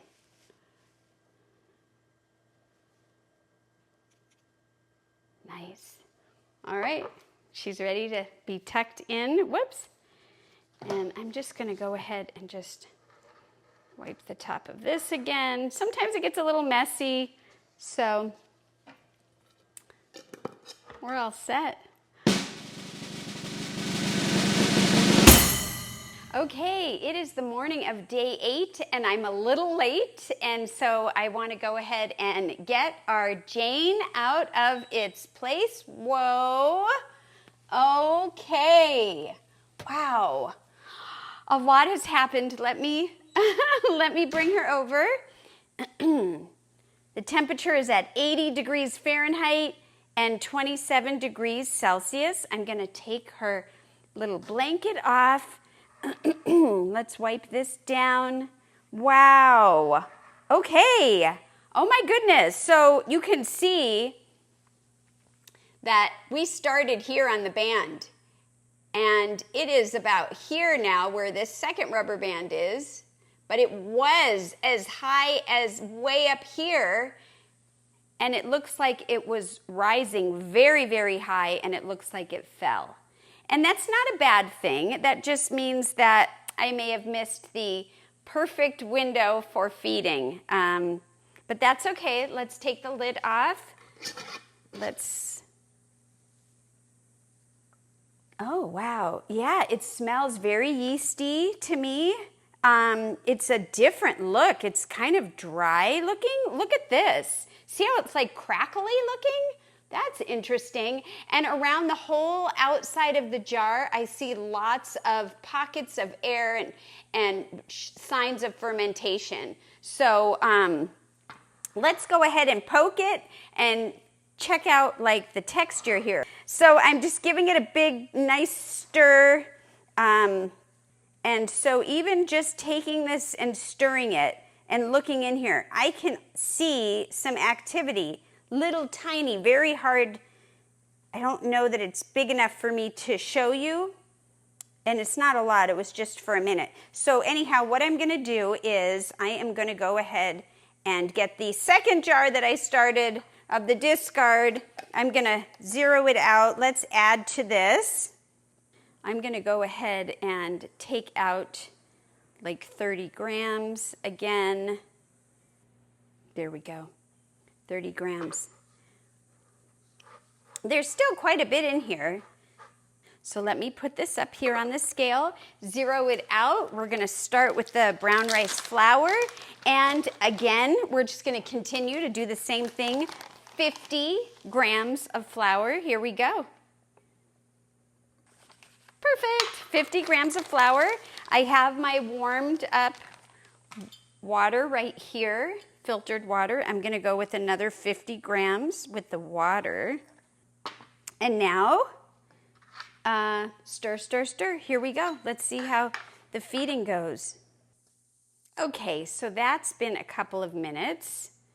And so I just want to scrape the sides down again and take a look at it and see if there's anything going on after we stopped stirring it and blending it and letting the liquid and everything combined and absorb. So one sign that your starter is ready is that after you're done stirring in and feeding it, that it might start to bubble. And so that's what I'm looking for. I'm looking to see, is there any bubbling going on that quickly, right? Like now. So what we're going to do is we're going to move the band up, get it all kinds of ready, and I do want to wipe the top off here. Just give it a nice clean thing right there. We're going to put her to bed. Rest, rest, rest. Rise, rise, rise. And we will be back later today. All righty? Okay, see ya later on. And it's day 8. in the evening, and we are back to check on Jane. So let me grab her. Nice. Ooh, there's a lot going on here. Okay, here we go. Oh my gosh, I feel like I can smell it already. So let's unwrap her. And it looks like she did rise. Oh my God, there's a lot of liquid in here. It looks like it rose to here. I'm gonna put this rubber band on where it rose to, and it looks like it fell. And you know what is really interesting? About between 3 to 5 hours after you and I last saw her, I could see, without opening the door, I could see through the oven like glass door, and I could see it this high. And I was like, oh my gosh, I don't know what to do. But I just waited till we got together, and it looks like it has dropped, which means what? Time to feed. So, and it looks like I had forgotten to write the information here, although I did write it in our notebook. And so let's check the temperature. Ooh, it's really warm. It's 82 degrees Fahrenheit or 28 degrees Celsius. And I am going to move our marker here, and let's give it a smell. Oh my gosh. First of all, it's bubbling. It smells good still. It smells soury. Look, look, look, look, look. Can you see that? Oh my goodness. That is pretty cool, isn't it? I mean, if you could really, really look. I'm trying to bring it as high as I can so that you could see what's going on here. There is activity. That's what I'm talking about. Wow. I mean, it's like bubbling. It's like lava. But it's not at all. Okay, so what do we do? What do we do besides get excited? So I'm going to scrape down the sides, give it a mix. We're going to remove some, feed it. This is like a great indicator that it needs to be fed. Oh. I haven't been measuring this glass, this jar, like we had been earlier. And you certainly can stay on that the way we were doing it and take it down to the 30 grams, but I don't know, I started leaving more in it. So I'm going to try to pour some out. So I'm going with 50 grams again.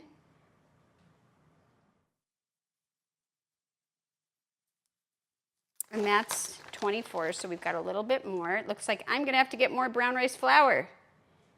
50 grams of water. Now sometimes I go over a little bit, like 51 grams. You try to just keep it as close as you can. What are we going to do? We're going to move this band down a little bit. We are going to stir the pot and feed the girl. All right? So let's go for at least 2 minutes, up to 5 minutes, depending on how you're feeling. So it's been 2 minutes. We can continue to go longer if you want, but I think it looks pretty good. So I just want us to take a peek in here and see if there's any immediate activity. So let's just try to do that. I don't see anything right this second, but I kind of feel like I want to give it a second. So maybe what I'll do, I want you to see too, right? Check it out. And we'll go ahead and scrape the sides down and get it all kind of comfy and ready for its nightly tuck-in. Patience, right? Patience. Hopefully it will pay off and we will have learned together. And you know, TeeMars, this set, I'm really enjoying it. I really am. I can't wait to use the rest of it. All the other pieces that I showed you when we first started our journey together with creating this gluten-free sourdough starter. So I'm going to go ahead and wrap her up and tuck her in, and we'll see you tomorrow morning. Take care.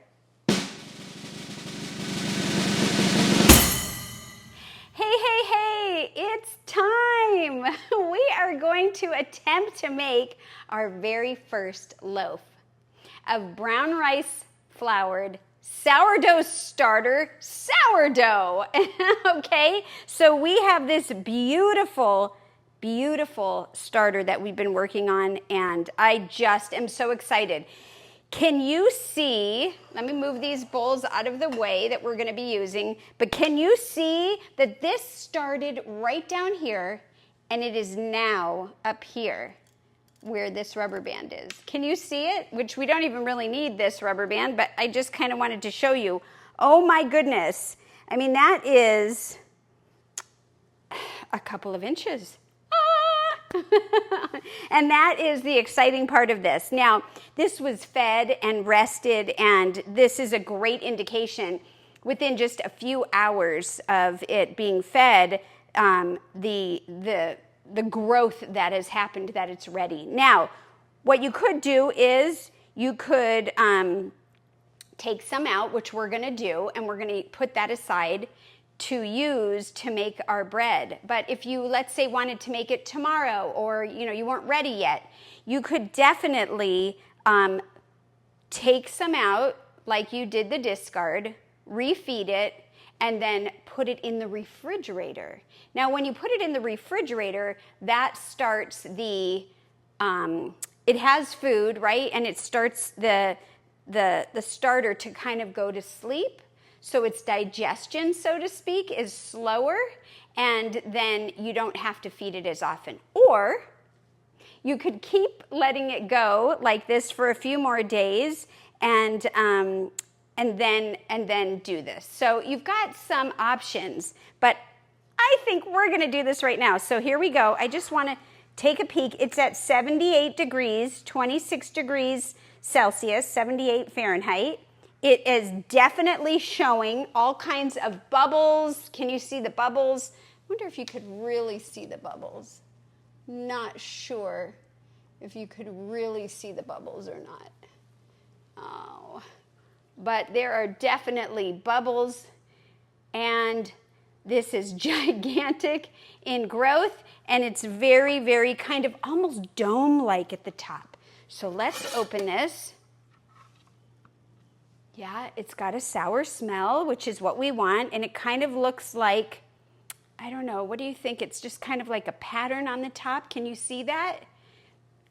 And so this is all great indications. So let's go ahead and measure out some of the starter.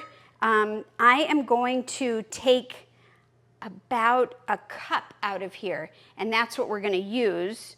And so you could double this if you want, right? But we're just doing a single one.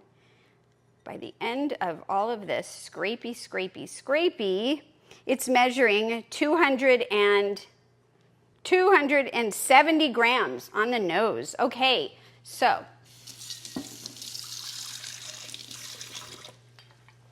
I just rinsed my hands, and now what we're going to do is literally we're going to just set this aside. And we are going to be using that. And what do we do with this? Well, like I said, you can put it in the refrigerator, or you can put it back where it was. But either way, it needs to be fed, and you've seen how I feed it, so I'm not going to feed it right now. But it's basically adding the brown rice flour and the water and mixing it up for 2 minutes, and then you go from there. So I'm just going to set this aside and take care of it once we get our stuff taken care of.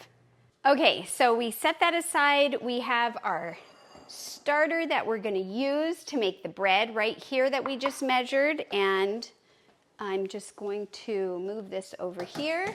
And now we're going to add some ingredients in this bowl, and we're going to start with some water. The water should be room temperature, about 77, 78 degrees. You could go a little warmer, but we want to put water in here.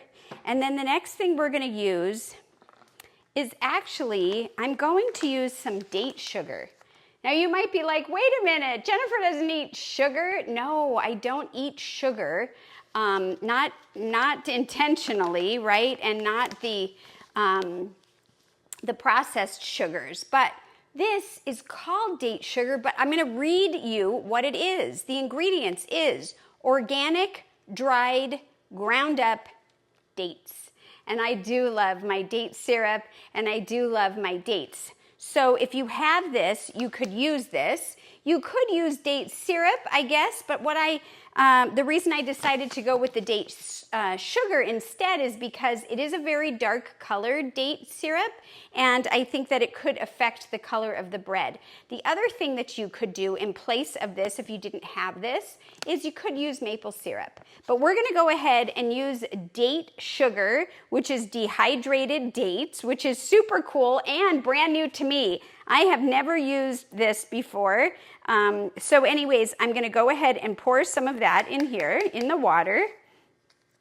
And then the other thing I'm gonna add is some psyllium husk. Psyllium husk, this is the psyllium husk powder. It's really good as a binder. And the reason that I'm using it in the powder form is because that's what I have. If you have psyllium husk seed in its whole form, you could use that too. So I'm gonna go ahead and add that.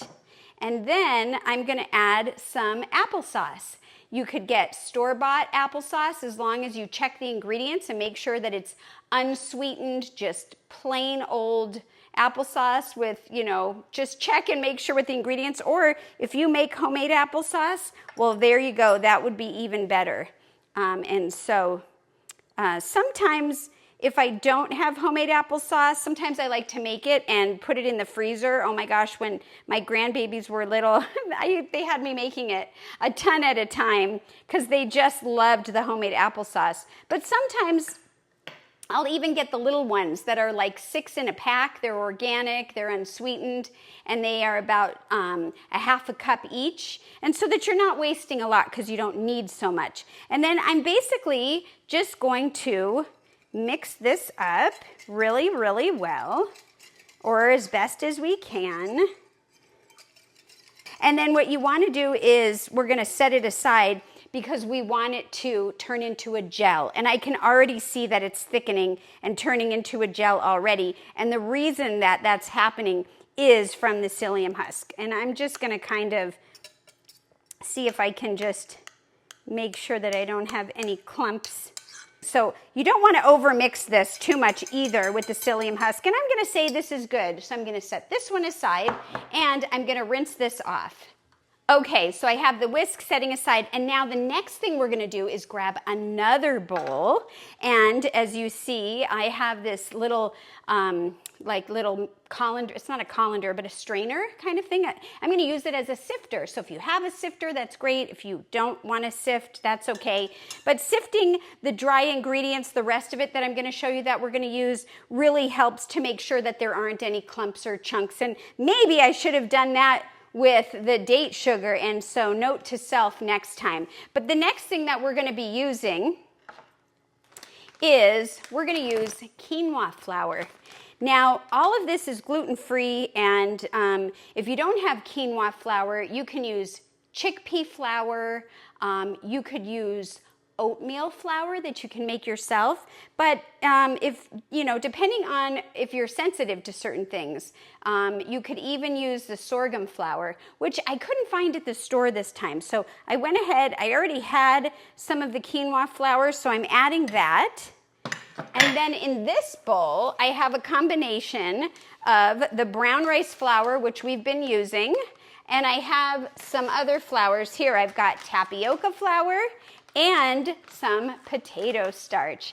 And so I kind of combined all three of those in this together, and I'm just gonna gently put those in here and see if I can sift everything. Da-da-da.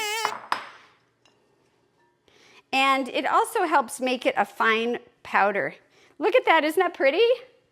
My gosh, has it been a long time since I've been doing this, since this isn't really something that I do on any regular basis whatsoever. In fact, as you've already heard, I have never done any kind of sourdough baking in my life. So, even though it's not something that I want to ingest on any regular basis, or maybe even, you know, once in a great while, I know my family is going to enjoy it, and especially my husband, who is a huge fan of sourdough bread. But I don't know that he's had gluten-free. So this will be fun. And here you can see the very end. Look at that. It just shows some of these little pieces, and that's kind of what we were trying to avoid. And so here we go. We have our 3 different bowls. And so we're going to basically put the wet into the dry and mix that. And we're also going to add our starter. And so what I just want to say is that you could actually do this in the bowl the way that we're going to do it, and I am going to use my hands to do it. You could use gloves, or that's why I took my rings off, you know, just to do that. But especially if you are doubling this, or you just enjoy using a mixer, you could certainly use a hand mixer as long as it has the bread kind of little attachment.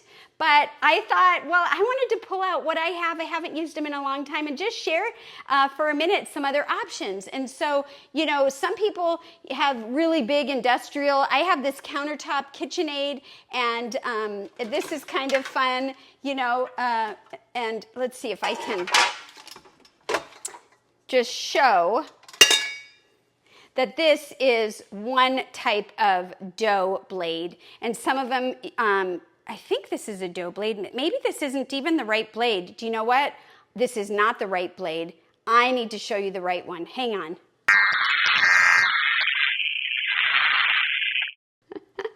Because it's been so long, I didn't even know my blades. This is what we're talking about, okay? For all of you that are on here that totally know what you're doing, laughs on me, right? But anyhow, I just wanted to show you that that is something that you could use, and this is one. And so you could do it with the hand one, with the stand one, or by hand. But aren't you wondering what this guy is? I just wanted to share. This is a sunbeam. This was actually my grandmother's, and it's just kind of fun. So I thought I would put it out here. Look at, they used to turn it this way, and there's all these different numbers, and it tells you what they do, you know, folding dry ingredients and preparing cake mixes and all that different stuff. So that's kind of fun. And I would guess, I have the pamphlet for it, but I would guess that this was probably from like the late 1960s. So anyhow, just a fun thing I thought I would share. We got to get back to business here. So let's do that. And I want to grab a different spatula than the one that we've been using that comes with the kit. This is certainly going to work, but I want to scoop this, and I want to scoop it effectively and quickly. And so, ooh, look at that. You see how thick and jelly it is? Wow. We're just going to pour that right in there. Pour, pour, pour. Interesting. Yeah. Hardly, it's a little bit sticky. And that's another thing. If you're going to do this by hand, it can get sticky, so you might want to wet your hands a little bit, or like we talked about earlier, use some kitchen gloves. And so now I am also going to be incorporating this. This is our baby. This is what we've been working on. And now we're going to see how well we did. Oh my goodness, such a cool thing. All right. Oh my gosh, you know me. It's like every last little drop, especially with all the effort that we put into this starter. Oh, love it. Now, if you are taking one out of the refrigerator, then, you know, something that you're going to want to do is make sure that you bring the portion that you're going to use to room temperature. And look at me. I started mixing this with this thing, but I'm going to mix it with these things. So here we go. And boy, this is kind of be fun and enjoyable, I think. And I was thinking maybe I should wet my hands a little bit, but I didn't. So we just want to try our best to incorporate it and form it into a dough. Now, if we find that it's just not forming into a dough, we can add maybe a tablespoon of water at a time. And And that should be fine. Now the thing with quinoa flour that I used here, it does have a different kind of scent. It's a stronger, more dense scent. And so if you didn't want that, try the oat flour or try the sorghum. Or you can skip it all together and just add more of the brown rice flour. That would work too.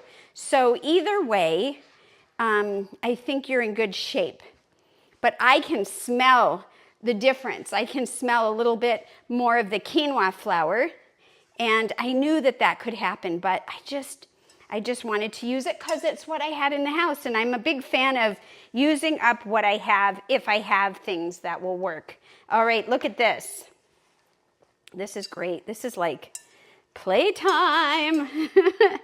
Oh yeah, it's sticking a little to my hands, but not too bad. But it definitely is going to need to be kneaded much more.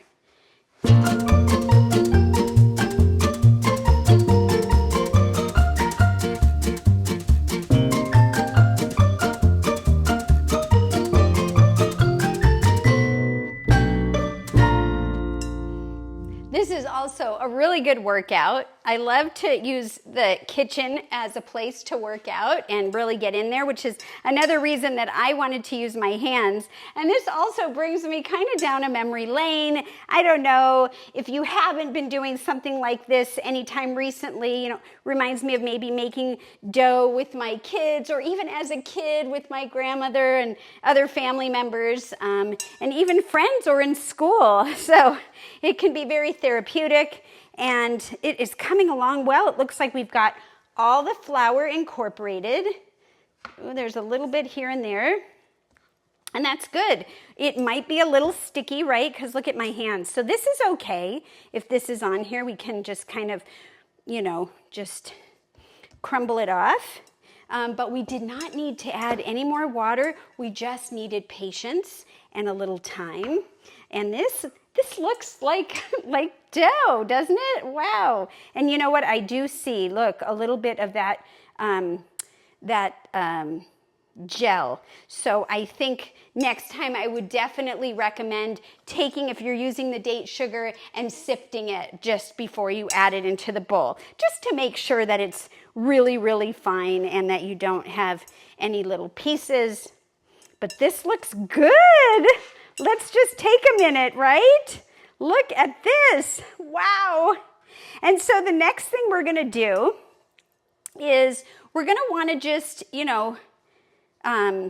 it's got these like little lines and stuff, and that's okay. So you're just going to want to find whichever side you want that's going to be the top, and kind of make it smooth and just as nice as you can. And this looks pretty good. And so for a moment, I'm going to set this aside. I'm going to rinse my hands, and we are going to grab its resting spot. Hang tight.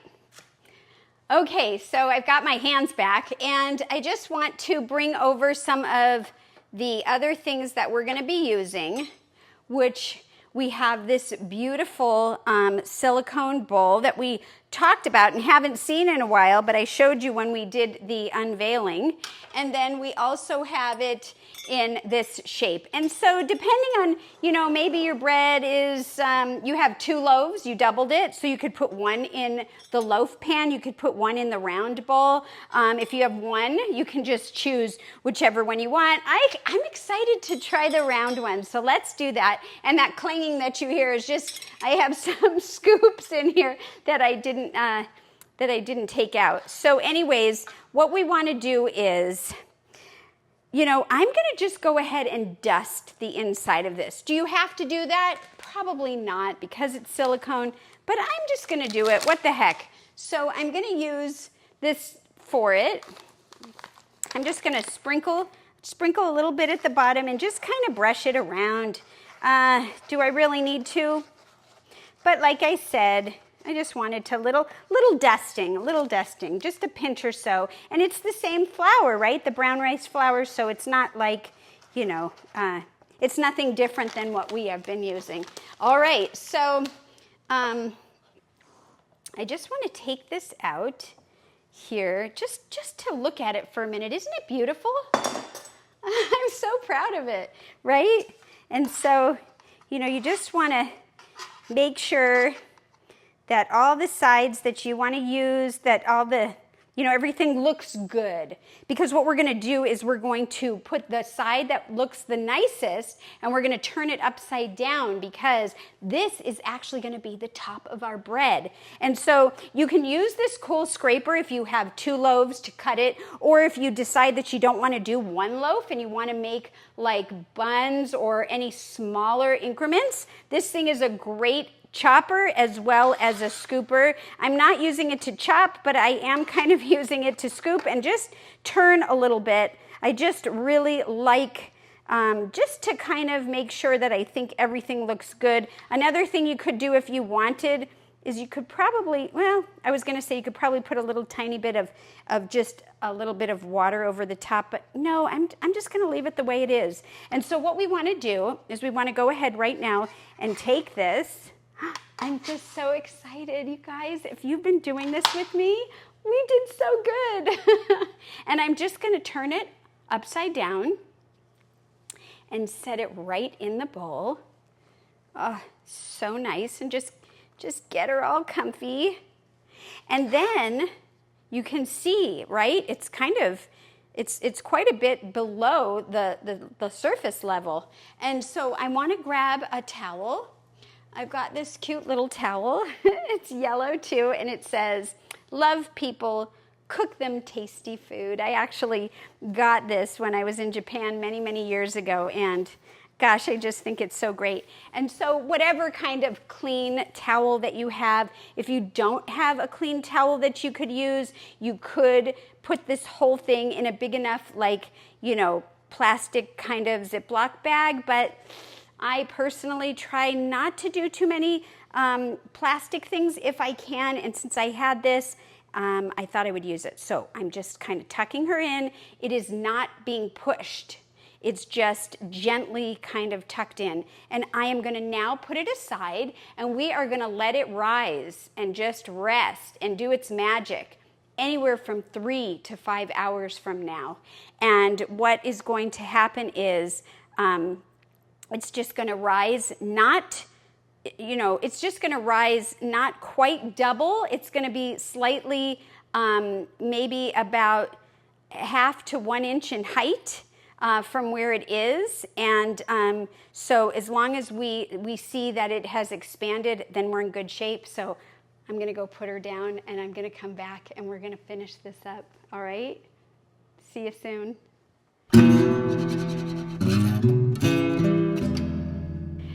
Okay, this actually feels pretty heavy. I am just lifting it up and bringing it from the other side of the counter to check with you. It's been 4 hours and 15 minutes that it's been sitting here resting and rising. And so let's uncover together and see what it did. It definitely did some rising. Wow, look at that. Oh my goodness. Okay, so that's good. So I probably could have brought it, taken it out or checked on it sooner, but I was in the pool. Just taking a little break. Anyways, I am going to say that this looks great. So this is going to be the bottom. And you can see that it has risen. It's a little crooked, I think. Is it? Maybe just a tad, but you know what? I'm still pretty proud of it. So I'm going to go ahead and turn it over out of this thing onto this parchment paper. So let's see. The best way to do that might be to just do it. There we go. Ooh, isn't that pretty? Wow. Ooh. And so I am super excited. What do you think? Let's give it a sniff. It smells good. It doesn't smell like it did when we had it fermenting. It's a more mild flavor. And so the next thing we're going to do is, the next thing we're going to do is we're going to score it. But before we score it, we're going to take a little brown rice flour. You don't have to do this, but I'm just going to like kind of dust it a little bit on the top and just kind of brush it around. Just like that. Okay, and so now, I've never done this before, but here we go.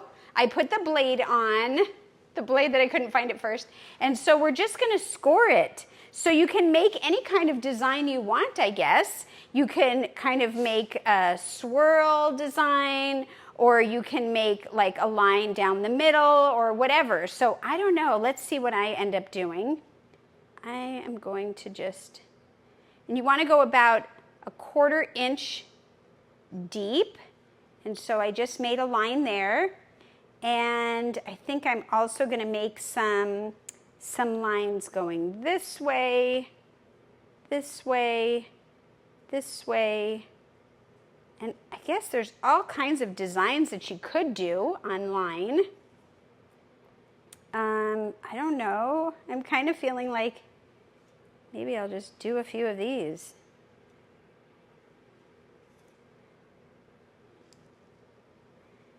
Huh. I wonder, do you think that's good? Maybe we'll do one more in the middle. There we go. All right, I'm gonna call that good. That's exciting. I will clean this, but just so that nobody around here, including myself, doesn't accidentally get nicked by this, I am gonna cover it. And so let's just talk about the oven. So I have the oven preheating at 425 degrees. I have it on a wire rack. I am going to be using a stone. You don't have to use a stone. I just happened to have a stone and decided that I would use it. So I have the stone actually preheating in the oven as the oven is preheating. And what I want to try to do is take the parchment paper with the bread and just put it on the stone and let it cook there just to see how that works out. If you didn't have a stone, you could certainly just put it on a cookie sheet. I've also heard of people putting it in like something like I have back here. And so it's just whatever works for you. The idea is we want to let it cook for a little bit of time and make sure that it's nice and brown on the top. So we are going to be baking this for about 40 to 50 minutes. I'm leaning more towards the 50 minutes because of my oven, but try 40 minutes for yourself if your oven is calibrated correctly. And then we're going to check on it. And then we'll decide, does it need another 40 minutes? And it might. And the idea is to get it to have that golden brown, that cooked look on the top. I personally am not going to be putting any kind of thermometer in it to check it, but I understand that the internal temperature should get up to 210 degrees, but we're not going to know because we're not going to do that. So I did hear the oven just beep, and I am not going to be showing you the stone because it's hot, but I will, taking it out, but I will show you in here. I don't know if you could see it, but it's sitting right here on top of the rack, and it feels pretty good. And then I'm just going to move this whole thing over, and I'm going to try to gently pick this up. Man, is this heavy. And just carefully, without burning myself, put this in. Look, just a few pieces of ice. And I don't know if this is going to do anything, but hey, let's try it. So I'm going to put this in the oven as well.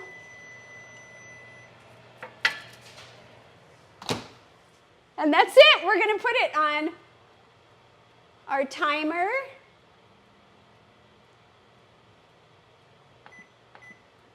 Now, I'm saying you should cook it for 40 minutes. Check it. Check it, of course. Maybe around 35 minutes or 30 minutes if you want. And I put mine on 50 minutes just because, like I had explained earlier, but about the oven, but I am going to be checking it in a little bit. So then we'll be back. Oh, I'm so excited. Thanks for hanging in there with me. I hope this works out. We'll be back.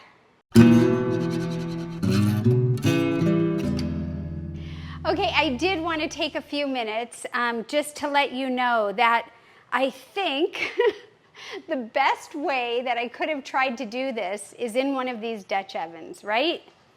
In the oven with the stone and letting it get hot was what I think, after we did it, I think I should have done.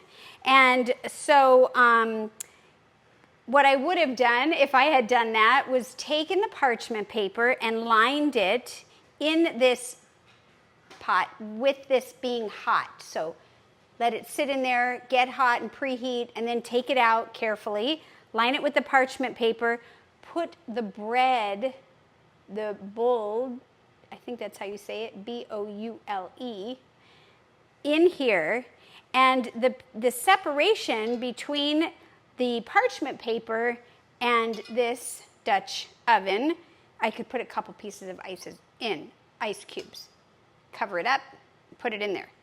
Well, we didn't do that, but I thought, you know what, maybe I should have done that. And what I realized is this oven is too small, so it wouldn't have worked anyways. So what I did is we took that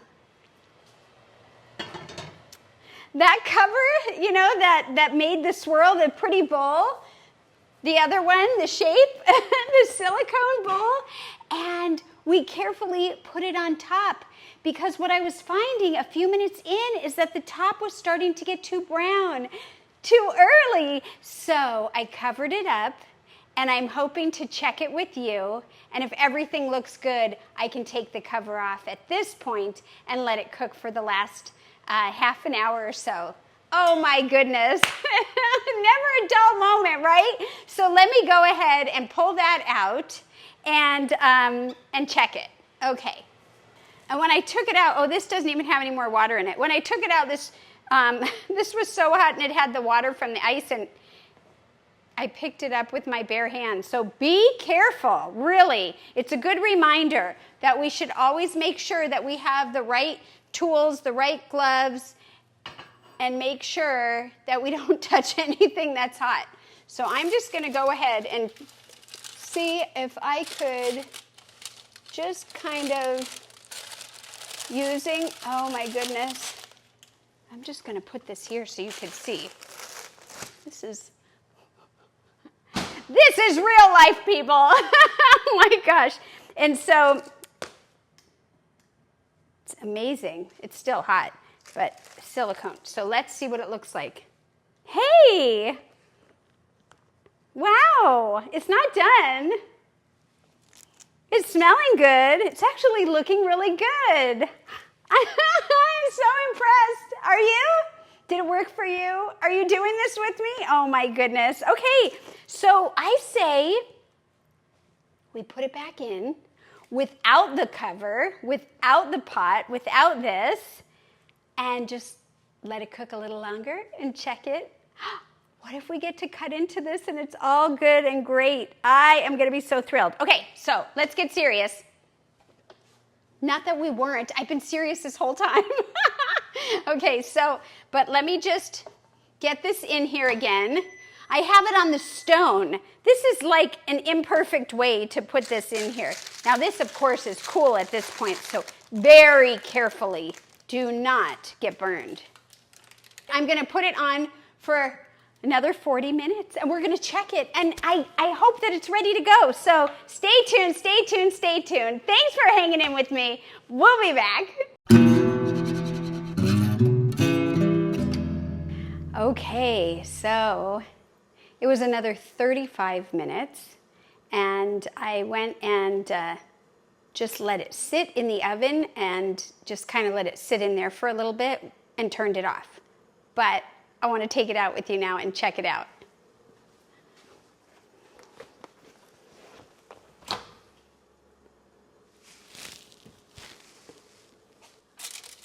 Oh, pretty, pretty, pretty, pretty. Okay. Wow. Look at this, you guys. I know we haven't tasted it yet, but this is hot still. Looks to me like success. Doesn't that look pretty? Wow. And you can see where I sliced it open, it kind of separated it, and it has some different coloring. This is where the brown rice flour we sprinkled on top, but when it opened, you can see it just kind of gave it a nice design. And yeah, I'm just going to hold this up and really just let you Check that out. Wow. Isn't that beautiful? Oh my gosh. I wish we could cut into it right now, but we're supposed to let it rest for like 5 hours. Yes, isn't that funny? I mean, I don't know. That's what I heard, but is that what you've heard? Do you guys just cut into it? I'm going to go ahead and just let it rest overnight because it is the end of the evening for me. And tomorrow we are going to slice it. I'm going to taste a little bit of this. This is gluten-free, no salt, no oil, no sugar, no gluten, no alcohol, no bad stuff.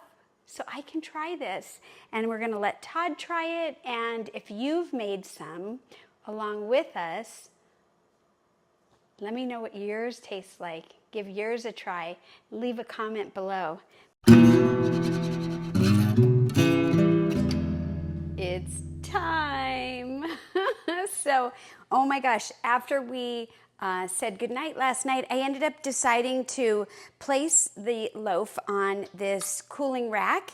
And so I just have it still on there. And so if this is something that you want to consider doing, go ahead and use a cooling rack. I think that it's really good because it allows air to ventilate on the bottom and the top, especially when it's cooling. And so anyways, I did that. And here we are with this loaf. And so I just want to tell you that it feels really heavy and dense. And I hope I didn't, overcook it. It looks really great, but we are going to find out right now. So the best type of knife to use when you're slicing bread would be a serrated knife. And I'm going to just go ahead and let you see that a serrated knife is one that kind of has all these little teeth or these little grooves that you might be able to see here. And it really helps with things that are like breads. This is a really good knife to use. Of course, you don't have to have that, but I did want to let you know if you do have one like this, or if you're in the market for one, this would be a good one to use for this. And so here we go. Where do we choose to slice? I guess I'm going to turn it this way. I don't know why. I'm just kind of doing it, and I'm going to make a couple of slices with you guys, and I am pushing quite hard. This is a very dense bread. Wow. And it's still kind of connected. Ooh, look at that. That looks pretty good. I'm going to do another slice right here. And I don't know, because I've never done this before, if it's dense because of a certain reason or not. But anyways, I just want to take a minute and just kind of look at this beautiful piece of bread. Wow, this is gluten-free, and it is sugar-free, like we had said, oil-free, salt-free, everything free, and it's pretty incredible. So I personally don't really incorporate bread into my lifestyle or my diet, but I will be trying this with you. I think for me, this was more about exploring and doing something that I've always been curious about, and I know that my husband enjoys it. I know it would be great if you wanted to make something like this and give it as a gift at any time if you were curious. And so anyways, I'd like to bring in the guy, my guy, Todd, and see if he can help us with understanding, what he thinks about it. So Todd, come on in. Hello, everybody.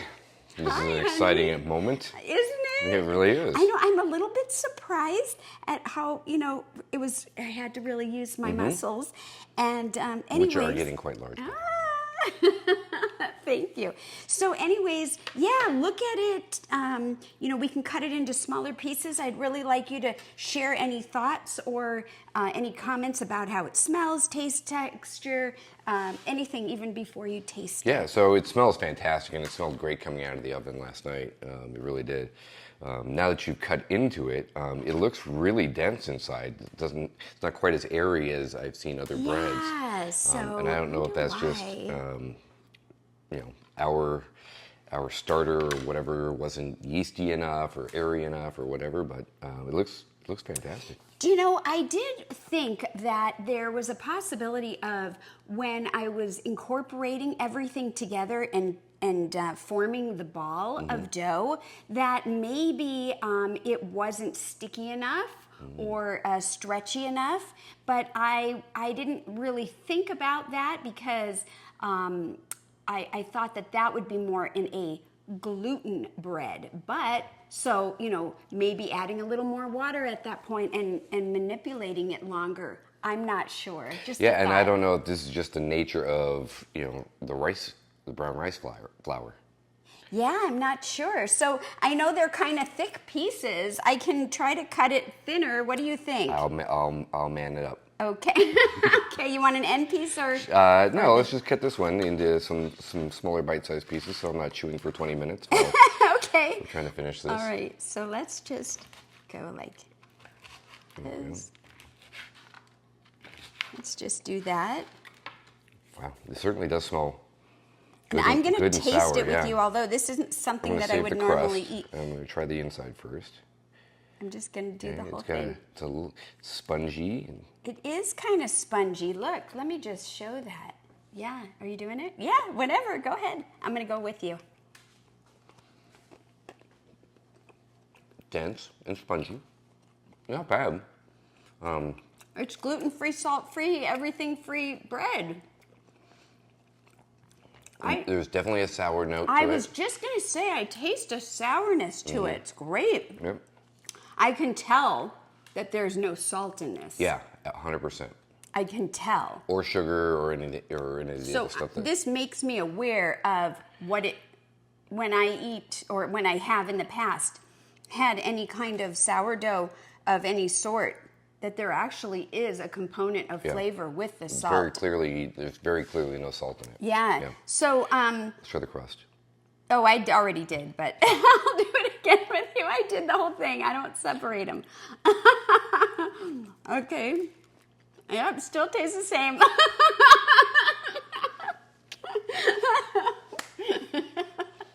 So it's got a good crust. It's nice and crunchy and crisp and firm to counter the softness of the inside. It's good. So you're continuing to eat it, so I think that's a good sign. And I just want to say, I would like to share a couple of things that someone might use this bread for, or things that you could do with it, right? So you can toast it, of course. You can dip it in a balsamic if you wanted.